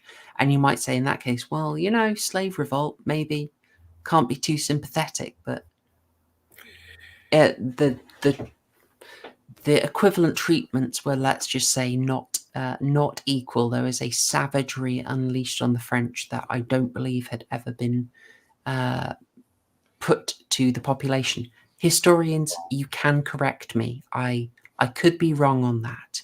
But nevertheless, Haiti's always been a mess. Well, that's kind of what I'm saying. There was unhappiness and a huge revolt with a total massacre of the French, and then Haitians run it, and then it gets under bloody rule again and bloodier rule under the Duvaliers with a witchcraft dictatorship. The Duvaliers go. And the trouble is, unfortunately for this film, it's not a happy ending because we know what happened in the next 34 years. They got, unfortunately, a whole load of Clinton money going into the country didn't fix things. In fact, some really weird things started happening in Haiti, but we don't have time to get into those. I'm sure you could Google them. But they got another brutal regime in charge, and then, only this year, the president, I don't think they've ever had a successful handover of power. I could be wrong. They have, but only with U.S. The U.S. were asked to invade. They sent about 1,000 Marines, and the Marines cleaned up Haiti. This is in the 1910s, 1920s. Oh, right. I was thinking post Duvalier, but okay. Oh, no. We were invited in the 90s to help after some stuff. We helped, and then the Clinton Foundation got involved, and yada yada yada. Look it up. Yeah, it's bad. And then the 2008 hurricanes just absolutely trashed Haiti, and it went downhill fast. And now you have the president and the prime minister being deposed, and Barbecue coming out and wanting a part of the transitional government. And it's a mess. It's a similar, it's just it's the same scenario. We saw the Duvaliers fleeing on a plane, and that's what the last president did. It's like trying to sell this as it's a triumphant victory for the Haitian people and peace and prosperity will flourish. It kind of has the same note now as the end of Rambo 3 with the praise for the brave Mujahideen. John Goris is the main villain base. No, the Tonton Macoute were sick fucks. They were dangerous. They were death squads. They held through a reign of terror. And no, they were most definitely not base. They were worse than anything else in Haiti, even with the current mess. But this is the bit where you could say I'm just an awful person, but I kind of have a theory that I don't believe anyone ever really gets the policies that they want. Rulers will do their own thing, populist delusion, buy it now, etc. But I think the character of the leadership that is deployed on a people is reflective. Like Haiti is always extremely violent and chaotic, so their secret police is like it's a strict crackdown with corruption and machetes. In Britain, we kind of get gay secretive managerialism. Like no one's really getting what they want, but the way you're ruled is characteristic of the people. You know, in Russia, you know, it's still kind of dignified strongman, but you see the machine guns on the street. It's like it fits the character of the people, if you get me. Yeah, I think it's about time for scores. Yeah. Well, I've been going on, so I'll just roll that into my sum up. This film is extremely interesting, and I hate the studios for what they've done to it. I think we would absolutely be. I think right now we would love to have seen a far more interesting, challenging, and ambitious film that is Wes Craven's original 3-hour, barely any supernatural edit. I would love to see that. With that said, we still get something very interesting, very well acted, extremely well cast. There is a very compelling narrative. It's just slightly let down by some very boomer presentations of Haitian history that look particularly bad now. Kudos to them for like not hiding the prevalence of voodoo, for presenting it in a way that looks to me authentic, for showing rooster fighting, something I message you guys being quite upset about because I can't stand seeing that stuff. But in the presentation of the Duvalier regime, I think they sort of fit it into very standard narratives that don't fit what actually happened. And yeah, it looks really bad now. The stuff about that I brought up earlier, I wanted to bring in now, and that's the religion side, about how Haiti's 60% Catholic but 110% Voodoo. It's a very revealing comment, because it's kind of saying Haiti is Haiti, and you can say it's got a democratic system and laws and elections, just like you can leave the churches and give them Virgin Mary statues, but the actual character of Haitians will express itself through those things, and they will become formed to match the people. And that is something that it feels like the film does not recognize and cannot recognize. So for me, it's a dampener. But nevertheless, this is a very strong film from Craven. It could have been stronger. It's fascinating and flawed, and I think it comes out as a pretty strong recommendation for me. It's an 8. It's a sloppy 8. It's a sloppy 8 burgers. You think they might have dropped some of the burgers. The intern made some of them. No cheese, a little bit of spice, not much ketchup, but fascinating meat. I just don't know what meat it was. Oh, and of course, I think there's some barbecue sauce on there. Beautiful. There's me. Over to you, Murgy. Do you want to take the next one? Sure. I've read the book. I've watched the movie. Unfortunately, the studio meddled, and we didn't get the balanced picture that Wes Craven wanted. We also didn't get the downer ending, which would have been more powerful. But I love the way it was set up. I love the way that it showed, even though the place is hellish, the vibrancy of the Haitian people. I loved it. Went into the recipe, which I found fascinating. I love the historical touchstones of everybody's renamed, but it's just the relevance at the time when I watched it was pretty big. I rated a 9. 9 burgers, some ketchup, a little bit of rotted pickle, and instead of a toothpick holding the sandwich together, it's a bright 16 penny nail.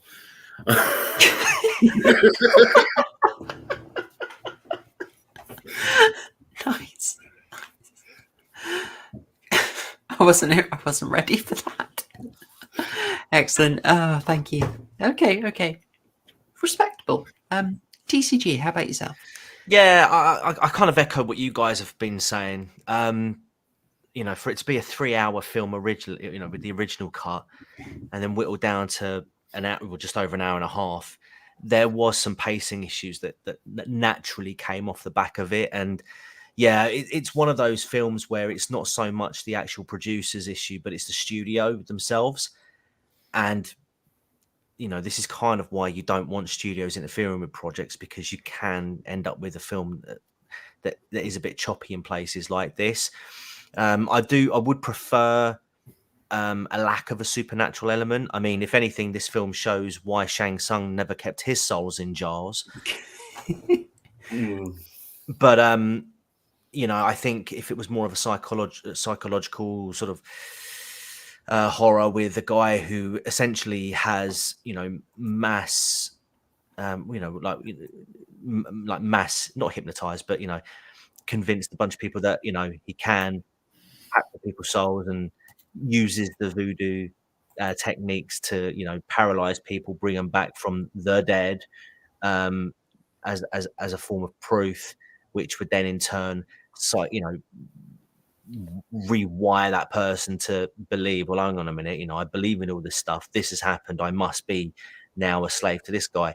It would have been far more effective than, oh no, these are actual souls coming out of actual jars. The acting, I can't fault. The supporting cast were great. I was so sad that that Mozart got his head lopped off at the end, towards the end of the film. That was a bit sad. Some of the visuals, like the special effects, I really liked. Like the scorpion coming out of the mouth, the geezer ripping his head off, and all this, you know, pre-CGI, beautiful stuff. What you expect from Craven. But yeah, I feel like the story, again, you know, bloody studios interfering and getting in the way of what should be someone's creative process, does kind of knock it down quite a few points for me. I didn't need to know about the conflict going on in Haiti at the time. I didn't think it was that important to the story. I think the person who was the main antagonist should have been the focal point of that. It should have been more of a localized story rather than Haiti as a whole. Yeah, I'd say I'd probably give it a 7 out of 12. I'd still recommend it. I don't think it was a bad film. I just think there was a lot in there that I think, you know, there was a lot behind the scenes that really sort of hampered this film from potentially being like a 9, 10, or even possibly 11 out of 12 burgers. But yeah, you got your 30-day-old meat, which hasn't been refrigerated properly or, you know, stored properly. It's been bunged 6 foot under the kitchen, brought back up, sniff test. Yeah, it'll do. Whack it in there with a bit of blood and a bit of salad as well, I suppose. Oh, nice. Yeah, I think very fair. I mean, messy with a whole lot of potential. The scores there, mostly 7. We got 7s to 9s. Like, there's a lot of appreciation for this. I think we can all see this could have been so much stronger, but still absolutely nothing to be ashamed of. And we should point out, it made money. It did make money. Not a huge success, but it more than made its money back. Good. Good. So, and it did help Craven go on, and after that, he'd hit a bit of a winning streak. After this, we should say, after this, okay, right, he did do Shocker, which was terrible. People Under the Stairs Shocker wasn't was great. so much fun. It was so cheesy. But he's after those, Wes Craven's New Nightmare. You love to see it, and he'd work with Zakis Moray Dajon in Vampire in Brooklyn again in 1995. Right, I'm conscious we have gone over our 2 hours a tiny bit, but this is a rich film, and we also had to discuss some very fine toddy. £2 sent in from Patrick Batten. Great stream. Thank you very much, Patrick Batten. Yeah, I think we did a decent job. It was a great suggestion. Thank you to the NREAB for suggesting it. It's a really good one. We wanted to cover it for a long time. Also asking, when are horror shorts coming back? It could be the topic after next. I've got a very special one. Basically, the next one, I'm going to finish off the Vincent Price ones. So after that, we could return to it. I think it'll be good fun. May I compare horror shorts with weird Hammer films? I think we can make that work. Yeah, why not? £2. Much appreciated. Right, so yeah, that was our review of The Serpent and the Rainbow. Pretty, interesting as we've said. I would give you your horror homework at this point, and I can, but with a caveat. Next stream, we're going to finish off our Vincent Price arc. We are going to get to the final part of his history, and we'll be covering a film of his called From a Whisper to a Scream. It's an anthology of his that he did later in his career. And so it'll be a big Vincent Price spectacular. It could get long. TCG and Merg have given me permission. Just go for it. Go for it. Go for it. Yes, go for it. Oh, yeah. Yes. However, I cannot do it next week because I am going to Swindon. I'm sorry. I know. Well, it's the Springfield, Ohio of England. Yeah. Well said. Yes. Like the stream, folks. And if you're still listening at this point on the rewatch, leave a comment. Help us out. Tell everyone about Al Gore's rhythm. I would do it, guys, but I just know that'll be a big stream, and I have to catch the earliest train possible to get to delightful Swindon, and I just won't manage it. So next week, no stream, but then the week after, we're doing a big Vincent Price session. All right, so you can get into From a Whisper to a Scream. I believe it might be 1986, but someone else could confirm. Actually, it's probably not that late, but check that out, and I'll confirm it and set the stream up, so it'll be good to go. Yes, Catherine, I'm going to be filming the final 2 parts of the Stanley Kubrick history series. We'll get it done in 2 more. 87, thank you. So we're finishing it off. We're going to film 2 bits. It's going to be a big one. It's going to be great. Harry and Josh and I are going to be covering it for those final 2 parts. I think part 3 still hasn't come out, but we talked quite a lot in that one. Anyway, just like I'm doing tonight, I will let you go, folks. Massive thanks to Mergut and TCG for joining me. Thank you very much. Thanks for having me. Oh, absolute pleasure, and really good having you back, TCG. Good to be back. Yeah. Oh, it's a fun one. And chat, thank you. Thank you for your generosity. Thanks for keeping it fun. Thank you for reminding people to like, and for spending your Thursday evening with me. I hope you have a lovely Friday coming up and a fabulous weekend after that. I'm going to sign off now and wish you a wonderful weekend. Thanks, y'all. Cheers. #ShieldGang. There it is. I was wondering if you'd forget. Night, Never. folks.